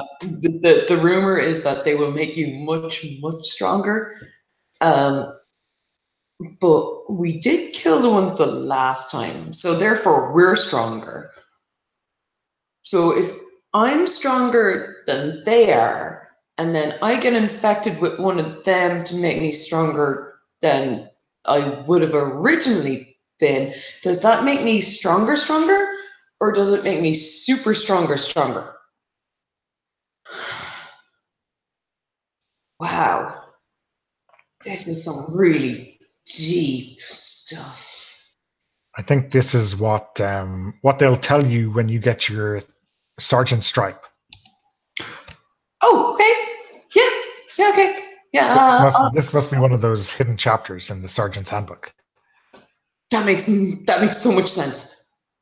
Brilliant. Okay, yeah, no, I'm like, yeah, I'll keep on working towards that. But for now, I need to just keep on killing things, right? Yeah. Yeah, okay. Whew. I like it when things are simple. Okay, yeah. What has Hudson heard? Hudson has heard that the reason why this SSG people wants us, to protect them so that they can get out, is that they are the reason that this whole thing has started, right? So they were here on the first planet. They created the spore. The spore got out of hand, and our regiment got sent there because they were the test subjects, right? So once they see that these things got out of hand, now they're trying to cover their asses. And basically, probably they will leave us here, to die, probably. That's the way this goes, right? So that's why Hudson tries to evade all sorts of close combat things in order to see the reality, so that he can report this to his commander, not his lieutenant, to the top commander. Okay. What has BD heard? I've read the report on it, but that report is 60% redacted. So, like, I got a report and 60% of it is just black lines of, and so there's like bits of data here and there, like just enough so that I can like recognize it if I encounter it and have some idea of countermeasures, but nothing about like, there's a report that says, clearly here's like 4 pages that is speculation on the origin of it, and it's all like entirely redacted. So like I know slightly more than like the grunts do, but I don't think they've told me all that much either. And I'm keeping close to my chest whoever might have been responsible for it. I think once you hit commissioned officer, we don't talk to each other about this. I'm sure each of us has our own speculations, and there might be like eyebrows raised at each other when we're in a briefing and the official line is delivered to us. But we don't gossip with each other about, oh, maybe it's special. It's the special branch. It's really responsible. Like officers don't talk to each other like that because we presume they're listening in on us. So. Okay, cool. So, is there? I think the next encounter is going to be you guys grabbing the queen or killing the queen. Is there a specific approach that you are trying to take? I know you mentioned like instead of just bulldozing your way through the hive, maybe trying to track her down using some kind of sensor or whatever. How does that sound? I've got an idea, and that is that we've got those sound files of them making the noise. So wire our we've got the tech. We've got a tech with us. So wire his armor so that his whatever, his squawk box, his voice speaker, rewire that so that it can play at volume those alien sounds that we recorded. So we can move through there with him like screeching, like so that we sound like the aliens. And that might let us kind of skirt by some patrols that otherwise might hear us clanging around and stuff like that. And that's how we're going to get in close to the Queen and avoid any of these other aliens that have kind of gotten in the way of us. Okay, yeah, that sounds cool. Does everyone else like that crazy plan? No, I hate it. Okay. It means that we're walking through things that we should be killing. Rather than killing them, we're walking through them and allowing them to live. What the? Really? Okay, It sure. is kind of unnatural, you know. Yeah, very unnatural. I have prepared myself by getting grenades, and grenades are pretty much just all I need to do is just drop them. So Corporal, I can assure you that you can assure me all you want, but I have once we kill their queen, we are going to have to fight our way out of here. Not only are we going to have to fight our way out of here, they are going to ignore other squads to come after us. So what I'm doing is I'm just doing prep work. So I'm pretty much just taping all, like I've got about 15 grenades, and yeah, if I run too fast, they're gonna start falling off. But there is no chance of that happening because I'm gonna open up and shoot them. This is really unnatural. This is really weird. Are you sure this is okay? I have a question to our lieutenant. You were there where these spores, contaminated our fellow soldiers, right? No, I was not. I was actually. That's when I was taking my lieutenant's exam. Okay, so who are there? Who are you? Okay, good. So Corporal Cable was present on that mission. those spores actually, actually augmented their combat senses, right? Corporal. They were much more harder to kill. Yeah. Okay. Yeah. So what if they got also contaminated as well?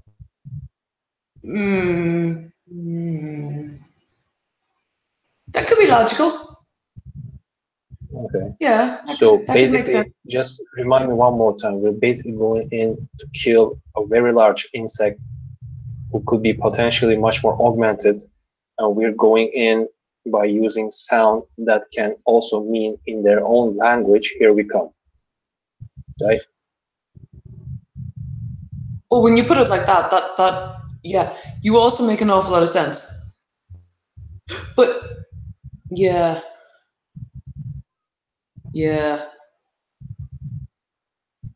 Okay, you got smarts. All right. Have you spoke to the lieutenant about this? Because he's doing the planning things.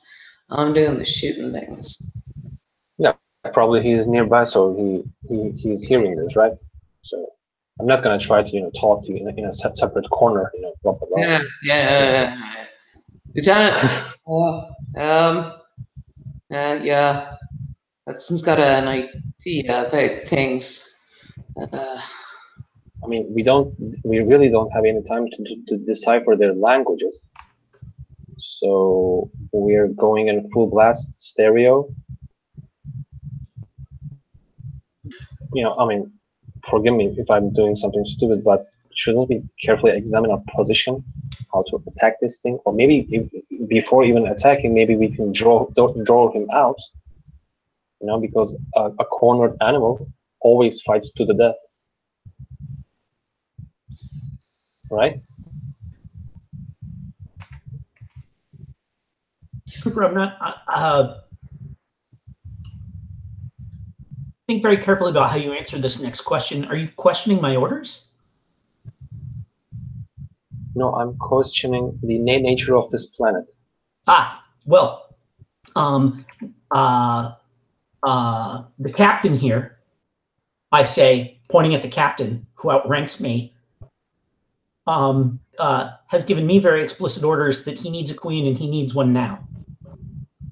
Okay, I'm not arguing about whether he needs a queen or not. Well, then, I'm just all saying right. maybe we can draw him out. The queen is in that direction. Why don't you take point and then you can help draw it out? So, I'm Me? like, yes, you. I'm talking to you right now. Take point, move out. Okay, fine. So I take the point. So remind me one more time. Is there a tech? With us? A technician or a specialist, something like that? Yeah, the specialist is the one who's that's his armor is what the bug noises is coming out of. So how many people? I mean, how many soldiers are in that cavern right now? 100, 1,000? How many? Like 11? Like how many troopers? Yeah, exactly. How many troopers right now? In the platoon at this stage, there might be 25 or 30. Okay. Maybe 30 when you add in the few guys from special studies group. Okay, so we are together. We are forming this big giant team, right? So we're not separated. We're all together. The whole time. There's been a whole lot of us. We're just the ones that are kind of we're the ones that the camera is following. It's not like there's only 4 of us. Okay. There's a whole squad, and it's big fights that have been happening the whole time. So, and that can be a thing where fictionally there's kind of a different thing going on than it feels like because it's just the 4 of us having this conversation, right, Donna? I mean, that's I mean, what's happening right now. Sometimes if there's multiple ways through to you might be spread out or might be all tight, and I guess when people. When we describe people getting hit by those wasps when they kind of broke up your hedgehog, those are obviously NPCs. But I guess we can kill them or not, as the case may be. Pretty, I guess we treat them like stolen cars, right? In Monster Heart speak. But I mean, mechanically, the NPCs don't do anything. I just try to get the flavor of the mission. And obviously if we're using something very specific, technically speaking, it might be an NFA role to make sure that you get even closer to the queen, to get a first strike on it. So that'll probably come up. So it could be whoever is directing the tech trooper to make the sounds is going to make an NFA check to help you all get really close to the queen, and then you open fire or whatever, and whoever gets the highest result gets to the honor of killing the queen first, right? That all depends, or maybe the squawk box isn't quite so successful, and you end up having a running fight to get to the queen. I don't know. I'm willing to let those dice decide. Yeah, let's see how it goes. You want to make a NFA roll? Yeah. So if that sounds okay to you, Jim, that's legit. I mean, this is like a trying to be sneaky instead of shooting stuff. So that's So like the comms trooper, let's call him. Let's call him Squawk Box. That's his. Okay, that's his nickname. That's right? his title. Yeah. Usually, he carries all the radio equipment to talk to further up the chain. He probably does the AV stuff when you're doing R&R. But today he's been asked to, just put that noise through. It'll be fine. He DJs at the dances. So yeah. I'll see what I can do. The raves, LT, right? So I think we're gonna have you roll NFA to see how that goes. See what we got. Boom! Success. Okay, not a great success. So I think there's gonna be a few hairy moments, where he has to twist the dials a little bit to get the feedback out, or to do a little get mixing. the right frequency. Yeah. And remember back when you were grenading them, they didn't really respond to the actual audio, just maybe to the vibrations. So there's some of that fine tuning. And I like to think that there's a situation where one of those big kind of obviously warrior wasps ends up face to face with you, maybe perching on the radio equipment on Squawk Box's back, and the stinger is perilously close to piercing you, and then he just touches the dial one more time, and the sound feels right, and this warrior just kind of seems placated and just jumps off and flies away. Yeah, like this close. Get that subwoofer going. Yeah, exactly. And you've gone into this big cavern. There's like larvae. There is these warrior guys. There's worker wasps carrying all this mush and food and everything all around. There's ones bringing water, and you're kind of making a beeline, no joke intended, to the queen. And I think you're still going first, Hudson, right? Yep, I'm going on first. So I think we leave whoever's on point to make this decision. Let me put 6 tokens out. Okay. I'm thinking we don't roll dominance yet, but you have a decision to make, I think, which is this. You can either basically try to be an assassin, try to take out that queen, and then let all hell break loose, or maybe you take a chance and have the platoon in general just open up. I think I will let the platoon take a chance together. Okay.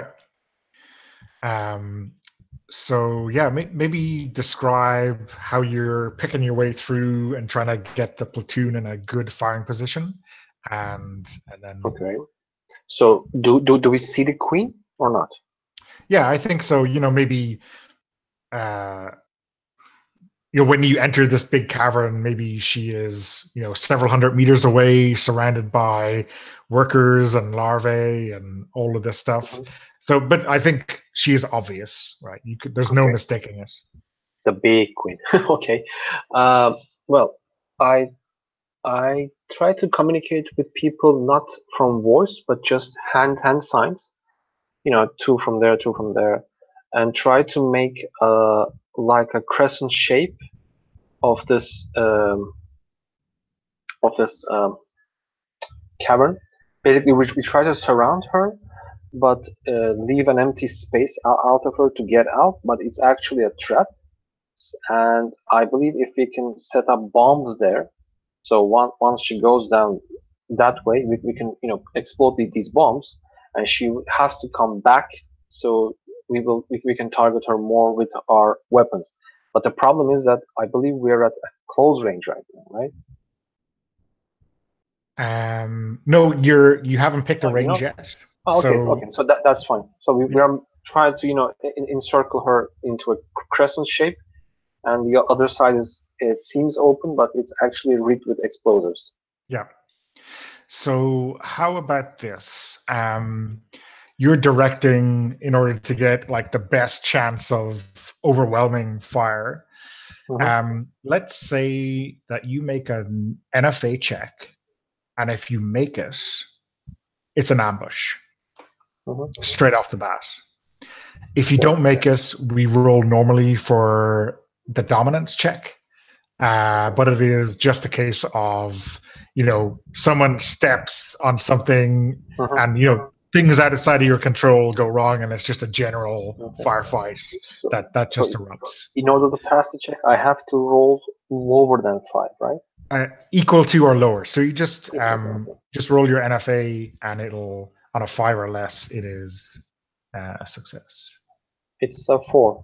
Okay, your dice were taking no chances with the equal to or lower than. Yeah. Okay, so it's an ambush. You get to set the range, so it's whatever you want for everyone. I think we are okay. I decide for all of us, or I should just tell everyone. Everyone is at the same range, so you decide where everyone the range, and it's the same for everyone. Yeah. I think we're pretty good with near, right? Okay. Yeah. Okay, so we are at near. Okay. Okay. How will this go? I think whoever kills the queen is due for a medal, right? So,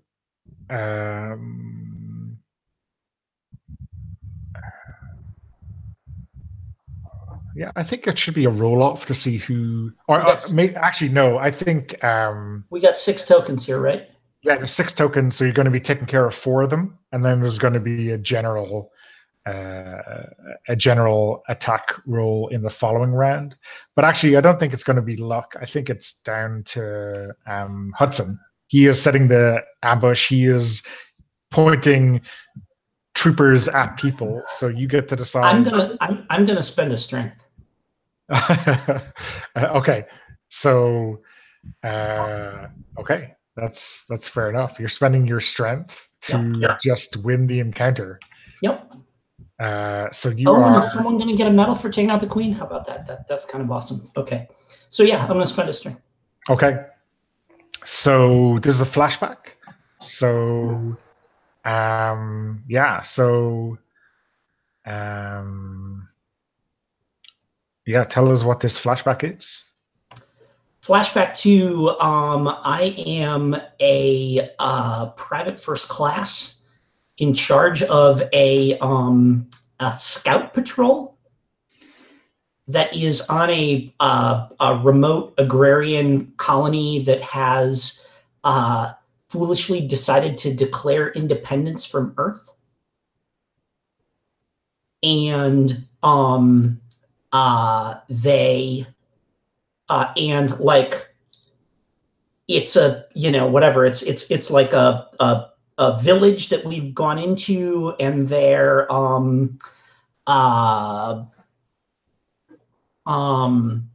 the like the squad is spread out. There's kind of firefight going on.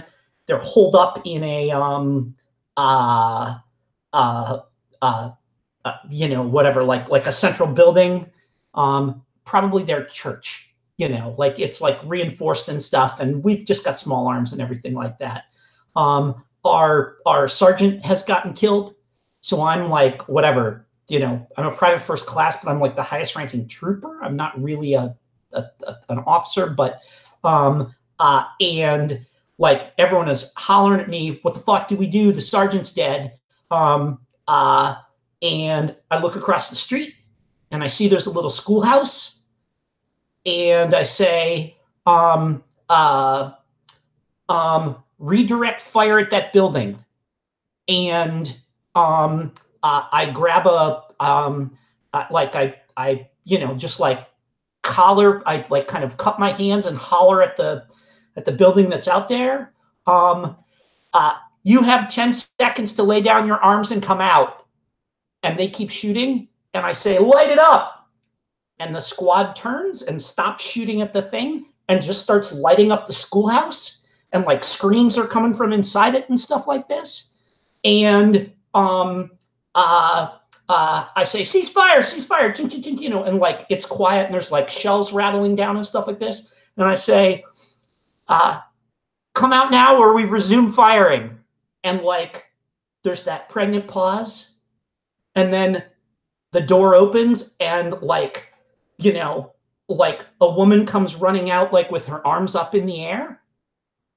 And a couple more people follow out behind her. And like I nod and that's the end of the flashback. And I'm going to call that flashback, women and children first. That is the strength.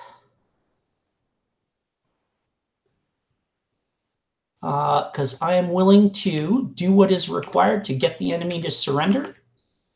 And in this case, we are surrounding the queen and everything. And I recognize that kind of off to one side, there's a bunch of workers that are swarming around this pile of like these like pulsing round sacks that are all run up and down the wall and stuff like that.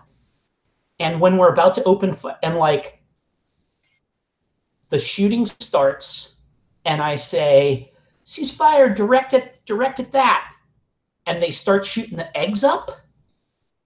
And the queen screeches and like we do the thing where like we stop shooting and then point it back at her and kind of like, okay, what are you gonna do? And and we are able to, you know, just like in that pause where they're kind of not sure what to do to protect the eggs, then they just get lit up.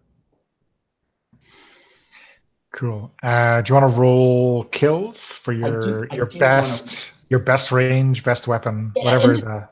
That's only a D10 for me, but I'm totally cool on that because I got that. I'm gonna do that, and that is women and children first. So that.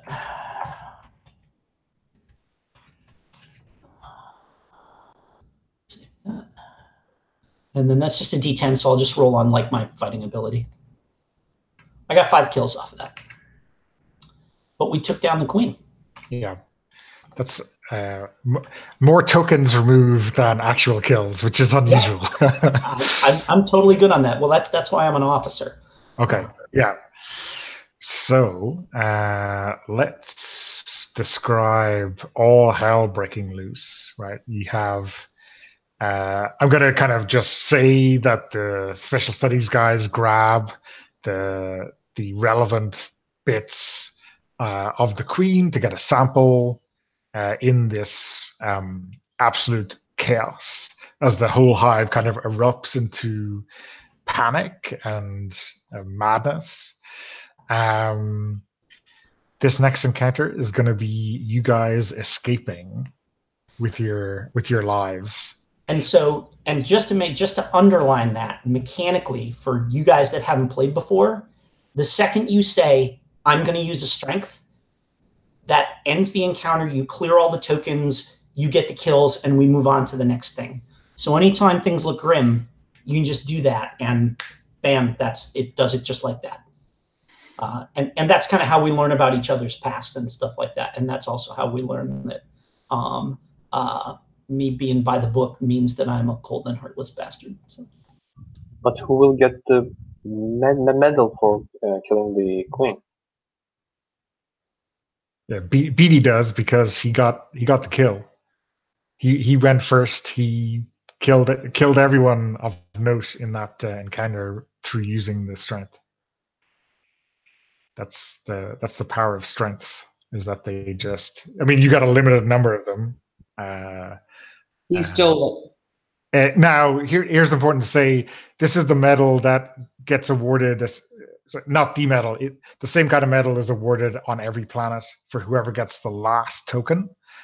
But it is also awarded for notable acts of bravery or whatever. And I guess I said whoever kills the queen would get some kind of medal like that. And You did say that. Yeah, I did say that. Not that it's not like in Night Witches. It's not an actual stat medals, but I guess it's important. For when they bury you, they just like to know how many medals to put on the casket. But also, what that means is that's another encounter cleared, so I can go from a mess to so fine, that's right?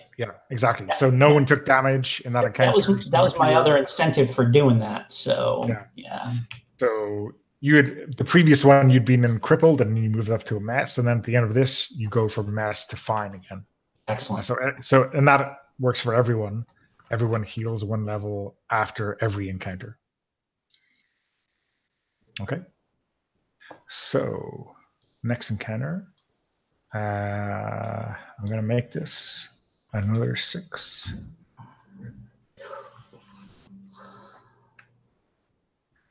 And yeah, so this is you guys trying to escape back out to the surface.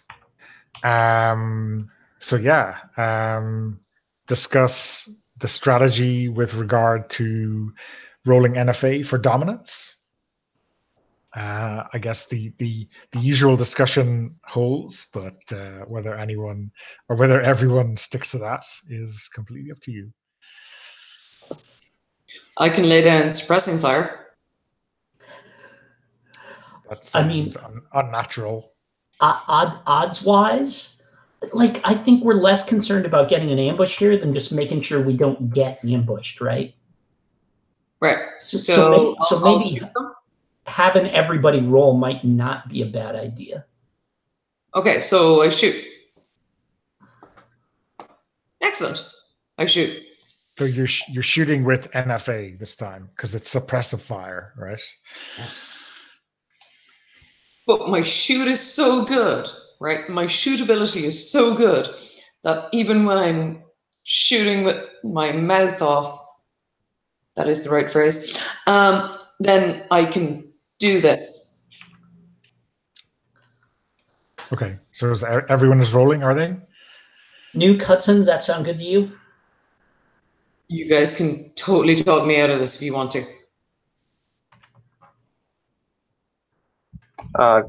Did the SSG group took its sample? Yeah, they have samples from the Queen. Can we follow them?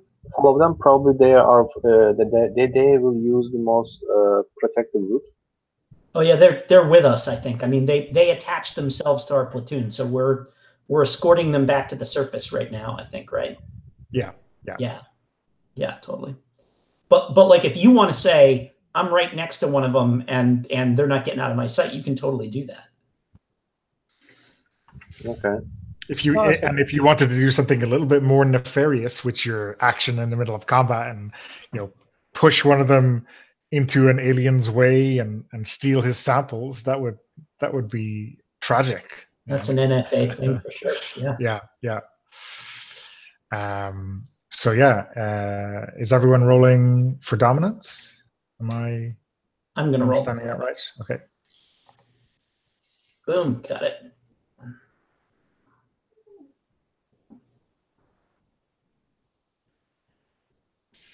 Wow. Oh my God, Cable. Nice. Okay. You did it. So the aliens did get a 7, so they are picking the range, and they are putting you all in close. Yeah. And yeah, they are going to try to kill you Is anyone doing anything different? No? Kill them right back. Kill them right back. There's a reason it's a classic.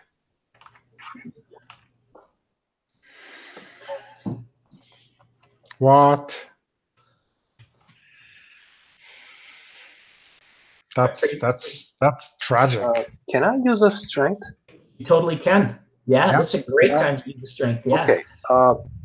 Have you guys actually watched a series called the Terror? I'm gonna make a quotation from there. Okay. This is the one about the Arctic explorers? Yep. Yeah, okay, cool. Basically, Hudson's real name is not Hudson, right? You don't know his real name. So basically, Hudson comes from a I'm gonna say really some old colony that tried to revolt it and got suppressed from the earth. And when he was a child, well, not a child, but let's say young adult, his and his mother tried to defend themselves in a school, and some sociopath ordered his goons to fire upon the school. So basically, what Hudson tries to do in his whole life is tries to get back at this private first class. Anyway, the guy who is in charge. So basically, all he did was in his life to lie, cheat, and steal in order to get into the army, to get really near to this guy, and he found him right now. Well, I don't know. Maybe I can shoot my lieutenant so that he falls down and gets eaten by these bugs. But I'm just gonna say that. Okay, Hudson grabs his rifle and tries to not tries. He grabs the lieutenant also and says that I know your past. Okay, and while they're arguing, the bugs divert their attacks to another group of soldiers because Hudson produced some kind of a sonic emitter from his pocket and opens it up. And basically he runs away from the group and tells the lieutenant that we'll be seeing each other again one more time. Cool. What are we calling that? Vengeance very, very cold? Or I don't know. I don't want it to be too rude because I don't want to kill his character. It's so dumb. I'm the new guy. Yeah. It's okay because mechanically you can't. So really? Okay. Well, yeah, no. You can. It's just quite difficult because you need to, unlike killing an alien, which is just like one kill, you need to do like 3 in an extended conflict. Yeah, but the strength ends the encounter. So. Oh, okay, good. But you can totally kill him after the mission, right? If you wanted, that would. No. I just want to ruin his life. Okay. Yeah. Well, I guess he'll be sleeping with one eye open from now on, right? Yeah. Basically, I carried a sonic beam emitter from the first moment that we set foot on this planet. I guess the strength is you owe your life to me. Yeah. How does that sound, Jim? Okay, cool. Yeah, well, I guess that is the encounter, and that is the last token on the planet. So I guess Hudson does get the medal, right, for last token as well, having used the strength. Oh, so is he just reported like missing in action or even killed in action, and like, oh, we're posthumously giving him this medal, but really he went AWOL? They're just pretending that he's dead. Yeah, yeah. I think himself so we could all get out. yeah, the brigade is, I think, very sensitive about any kind of suggestion or inkling that loyalty is not at 100% since the last planet. So they are all too happy to brush over any kind of suggestion like that. But of course, I think it is definitely not outside the bounds of possibility that you can that any trooper who might want to could end up on the ship without everyone in their platoon knowing it. You can end up going up on a different drop ship, and be on the ship is huge, right? There's thousands of people on it. Nobody knows everyone. Strip the armor off a dead trooper, and you're that trooper. Yeah. Definitely, you can end up on a mission. You pretending to be this guy that everyone else should have known was dead or whatever. It's that's definitely doable. Kind of awesome. Yeah. Strangely enough, that happened to an NPC last mission, who was one of the traitor Marines.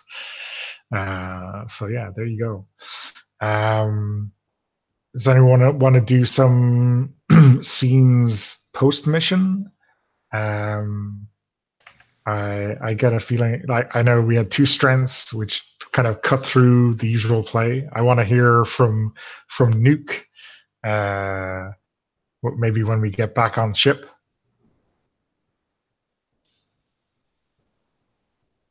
I think that the only scene that I'm anxious to do is like Nuke, since he's new in this division, is like going to BD to like apologize for he feels responsible for his lieutenant like getting stabbed by this wasp. Sure. I'm sitting in my office, and I mean, Trooper Nuke, come on in. And he's gonna stay standing, like probably just like is out of his, has a helmet on from training or something. What can I do for you, Trooper? I just wanted to apologize, and I fucked up, LT. I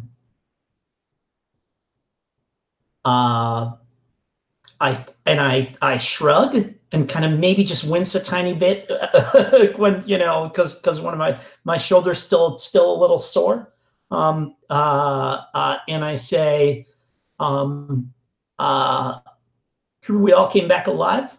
That's what matters. You did what you needed to do. If you want to make up for it, then if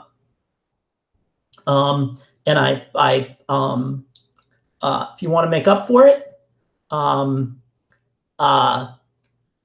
bang the dent out of that shoulder plate, I say, referring to your armor that I know has like a dent in one of the shoulder plates. People don't think you care unless you look like you care. And he kind of like furrows his brow, his like big thick brow a little bit, and Yeah. like, all right, I'll get right on that. Trooper, have you been and I kind of do this, like, you're looking a little thinner in the cheeks there. Have you been getting adequate rations? Actually, I've been trying to hit the cardio. I couldn't really keep up at times. Well, that's good. If you're working out like that, you're going to need some extra calories. And I kind of pull the drawer out, reach into my desk, like put one of those tiramisu chips on the desk, and just kind of slide it across and leave it sitting there, and then go back to looking at my maps. Thanks, Lieutenant. And he's gonna salute and walk out.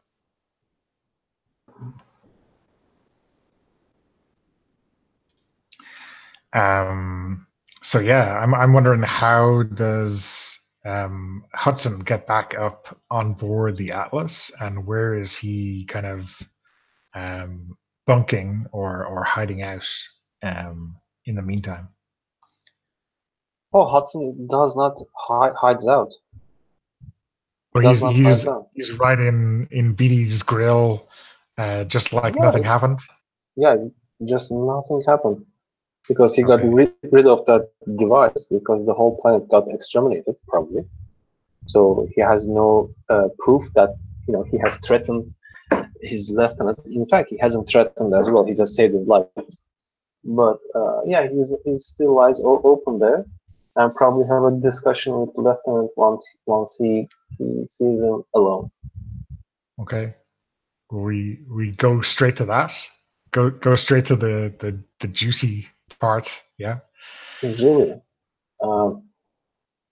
Okay. Why don't you set the scene, Jim? So let's say for this, I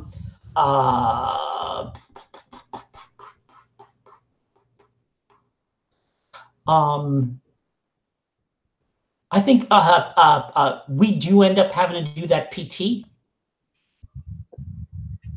We get back and they insist that we do the PT, and the other guys in the patrol are monsters, and I do it. I do the run with you, but I think I'm falling, like they're like a dozen paces ahead of us. So, like, are you cool with this being kind of one of those things where you like kind of run up alongside me and we just have that conversation where we're running? And like, there's no way anybody can be listening in or anything. Like in my office, there's probably like whatever eavesdropping devices and stuff like this. But when we're just running on the track, and this is one of those we just can kind of like, we have barely enough air to kind of say a few words to each other. Does that work for you? Yeah, cool. But I think showers are pretty. Are more interesting. The officers are going to have their own showers, I think, and not shower with the enlisted men, I suspect. But you know what? No, because like if you can you can just give somebody a chit or something to come in. Yeah, and if I'm in the stall, I'm in there washing, and I hear your voice from the next stall over. That's awesome. And like all we can see is each other like from the knees up because it's got the the partition there or something. Yeah, that's great. Yeah. So once you clear your head from the shampoo, you see my face. Trooper, I am going to assume that you are aware that this facility is for the use of officers only. Yeah. Can I interrupt the role playing just for a second? I'm wondering, is this actually a conflict or is this just role playing? I'm happy to accept either answer. It's just conflict. No, it's just role playing. It's not conflict. Totally cool. Okay. Yeah, that's awesome. So with a conflict, it can be physical or it can be psychological. So you can do like temporary damage to someone psychologically just by being mean or whatever. So that's also a type of PC versus PC conflict that is possible. So, no, but I'll leave it up to you guys. I love this as we're just doing a little dance here and kind of sounding each other out. Sure. Yeah. So basically, verbal left. Yeah. Yes, you're quite assuming right. This is an officer thing. I presume that you're risking court-martial because you feel you have something important to say to me. Yeah. You better watch out.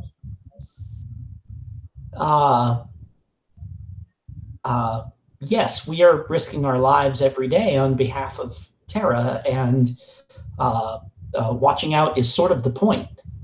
That's why we're here. And I know you may not believe this, but you're one of my men now. And what that means, you're one of my troopers now. And what that means is that your life means as much to me as it does any of the other troopers. And if I'm ordered to lay down my life for yours, I'll do it. Really? Yes, absolutely. You're an adult. You weren't an adult at the time of the incident that you mentioned to me. So treasonous actions of your parents, I do not hold them against you. So you're basically saying that I'm not to be blamed for any action of my parents, but you're totally safe from your actions shooting at innocent people. Oh no! If I were to engage with anyone who is innocent, then absolutely, the appropriate sanctions and court-martials that all of the regulations would certainly apply. The incident that you're discussing, there was nobody innocent involved in that. There were no people with arms in that building.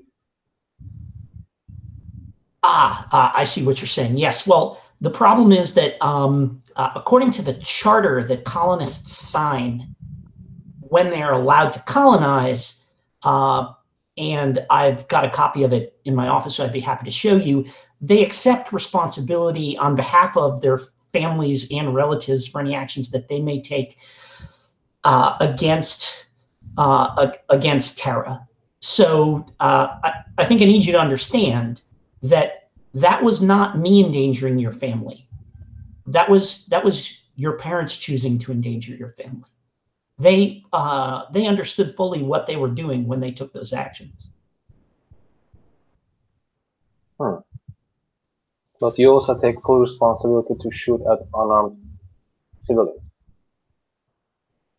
because they just signed a treaty against Terra, right? Yes, absolutely. That's how it works.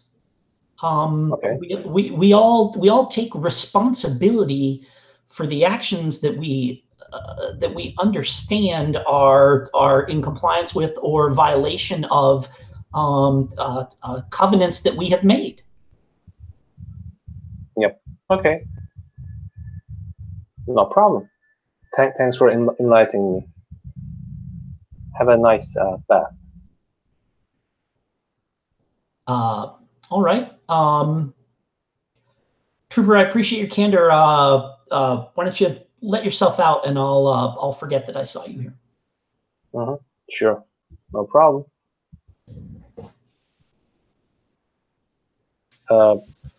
Yeah. That's all the scene. Okay, cool.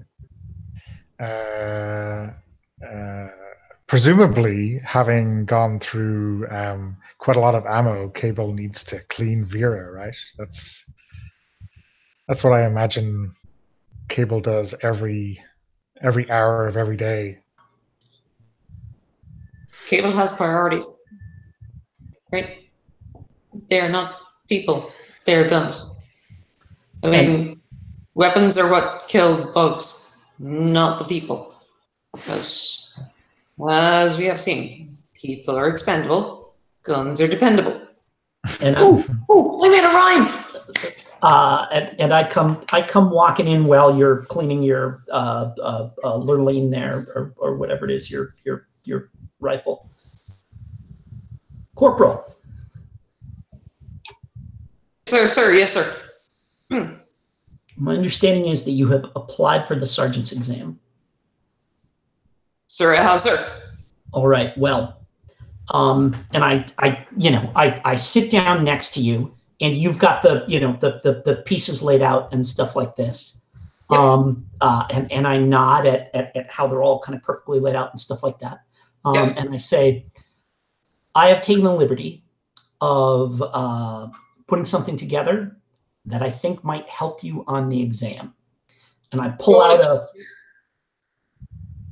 Sorry, what'd you say? I don't want to cheat, sir. And I raise an eyebrow and I say, have we met? They call me Lieutenant Button Down for a reason. I am not going to help you cheat. Okay. And I know that you are not going to cheat because you're an asset to this squad. And if you cheat and are caught, which you will be if you cheat, you will no longer be able to be an asset to this squad. But I have taken the liberty of talking to the tech who owed me a favor, and I've come up with this for you. And I pull out like a game console, like a handheld gamer console of the kind that like the troopers will use for like Liberty. And I boot it up, and it's like a shooter game, but it like has a question from the exam, and then if you answer it correctly, that unlocks the gun and you can shoot at stuff for 30 seconds, and then like it pops another question. So I say, I'm hoping that by I understand that you did not attend, that you were not lucky enough to attend the same schools that I did, but I'm hoping that by providing you with the proper context, it can give you the leg up you need. Here's the secret that you need to remember, Corporal, which is whoever passes the sergeant's exam with the lowest score is still a sergeant. You don't need to get, you don't need to be perfect, but do everything you can to pass.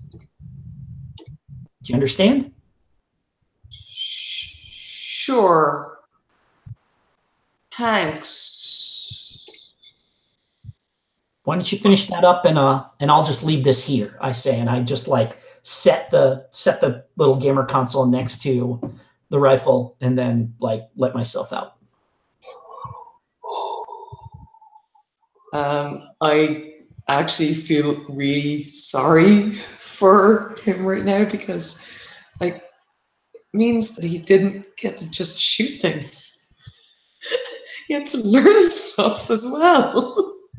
Like, who has to do that when you're a kid? That's so sad.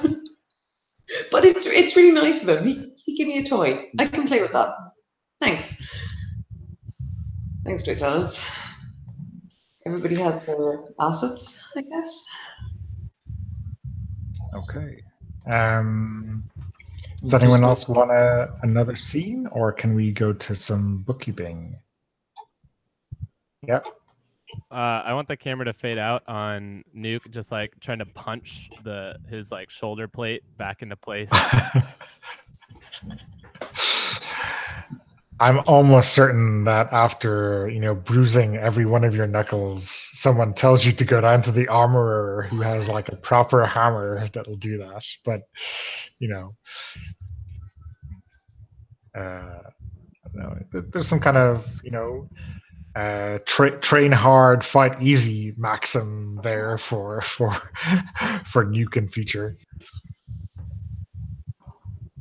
Okay, so everyone heals up in between missions. That's pretty straightforward. You were probably doing pretty well anyway. Whoever has most kills gains a level. I think that is Cable. Okay.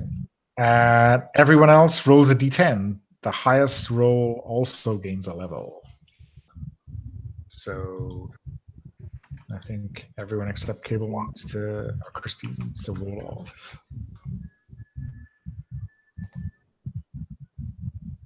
Okay. So so that is Hudson, right? So when you gain a level, you add one to either fighting ability or non-fighting ability, and you get an extra strength or weakness, whatever you have less of. So, as a starting trooper, you have one strength, one weakness. Even though you've used one, your next slot is a strength. Okay. Okay. So that's the same for Cable, Christine. You get to add one to NFA or FA, and you get a new strength.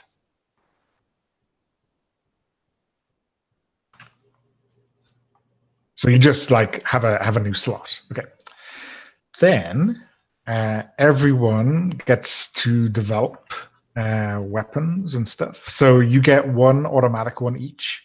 That is to improve one weapon by a step at one range. So if it's a D6, it improves to a D10.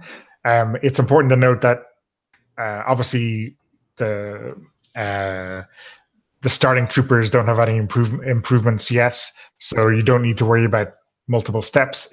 Weapons at specific ranges can only be improved by 2 steps. So those are the asterisks on the weapons range. So if there's 2 asterisks beside it, you can't improve it anymore.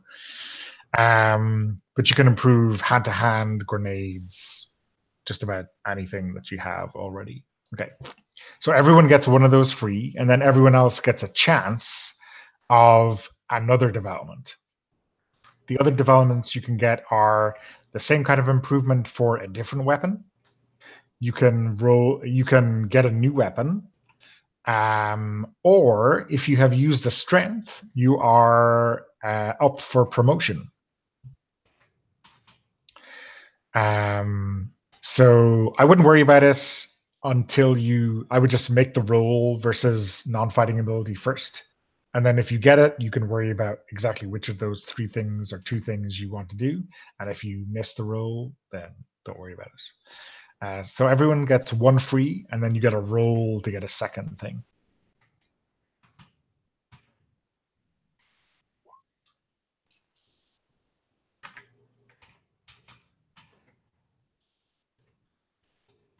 So close.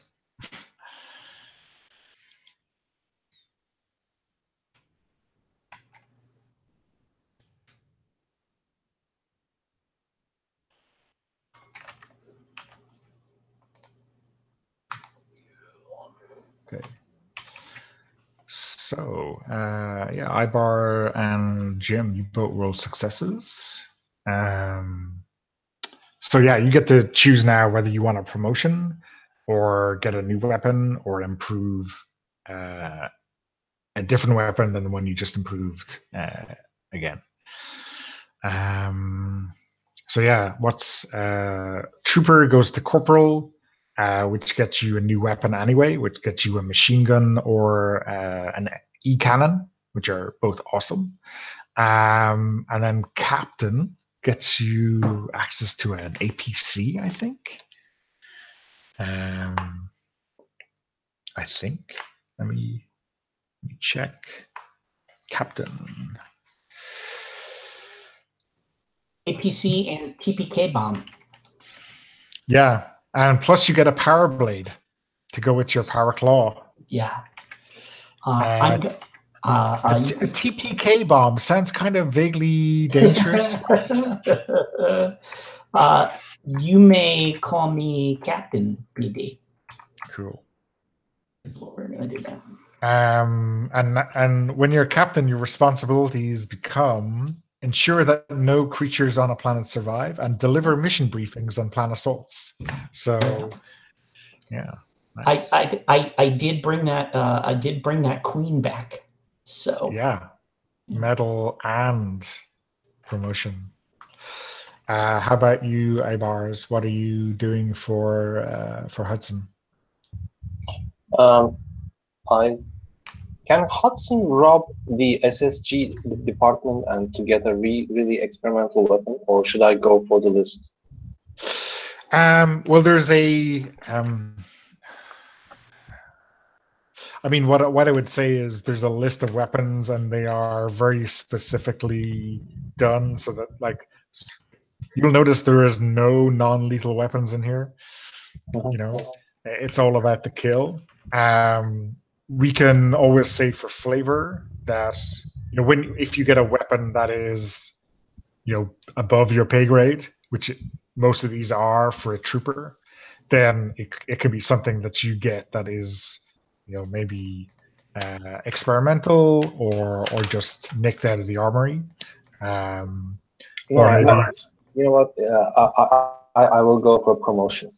Okay, cool. So when you become a corporal, you also get access to an E-cannon or a machine gun. So those are the E-cannon is one of those weapons that let me get the stats for it.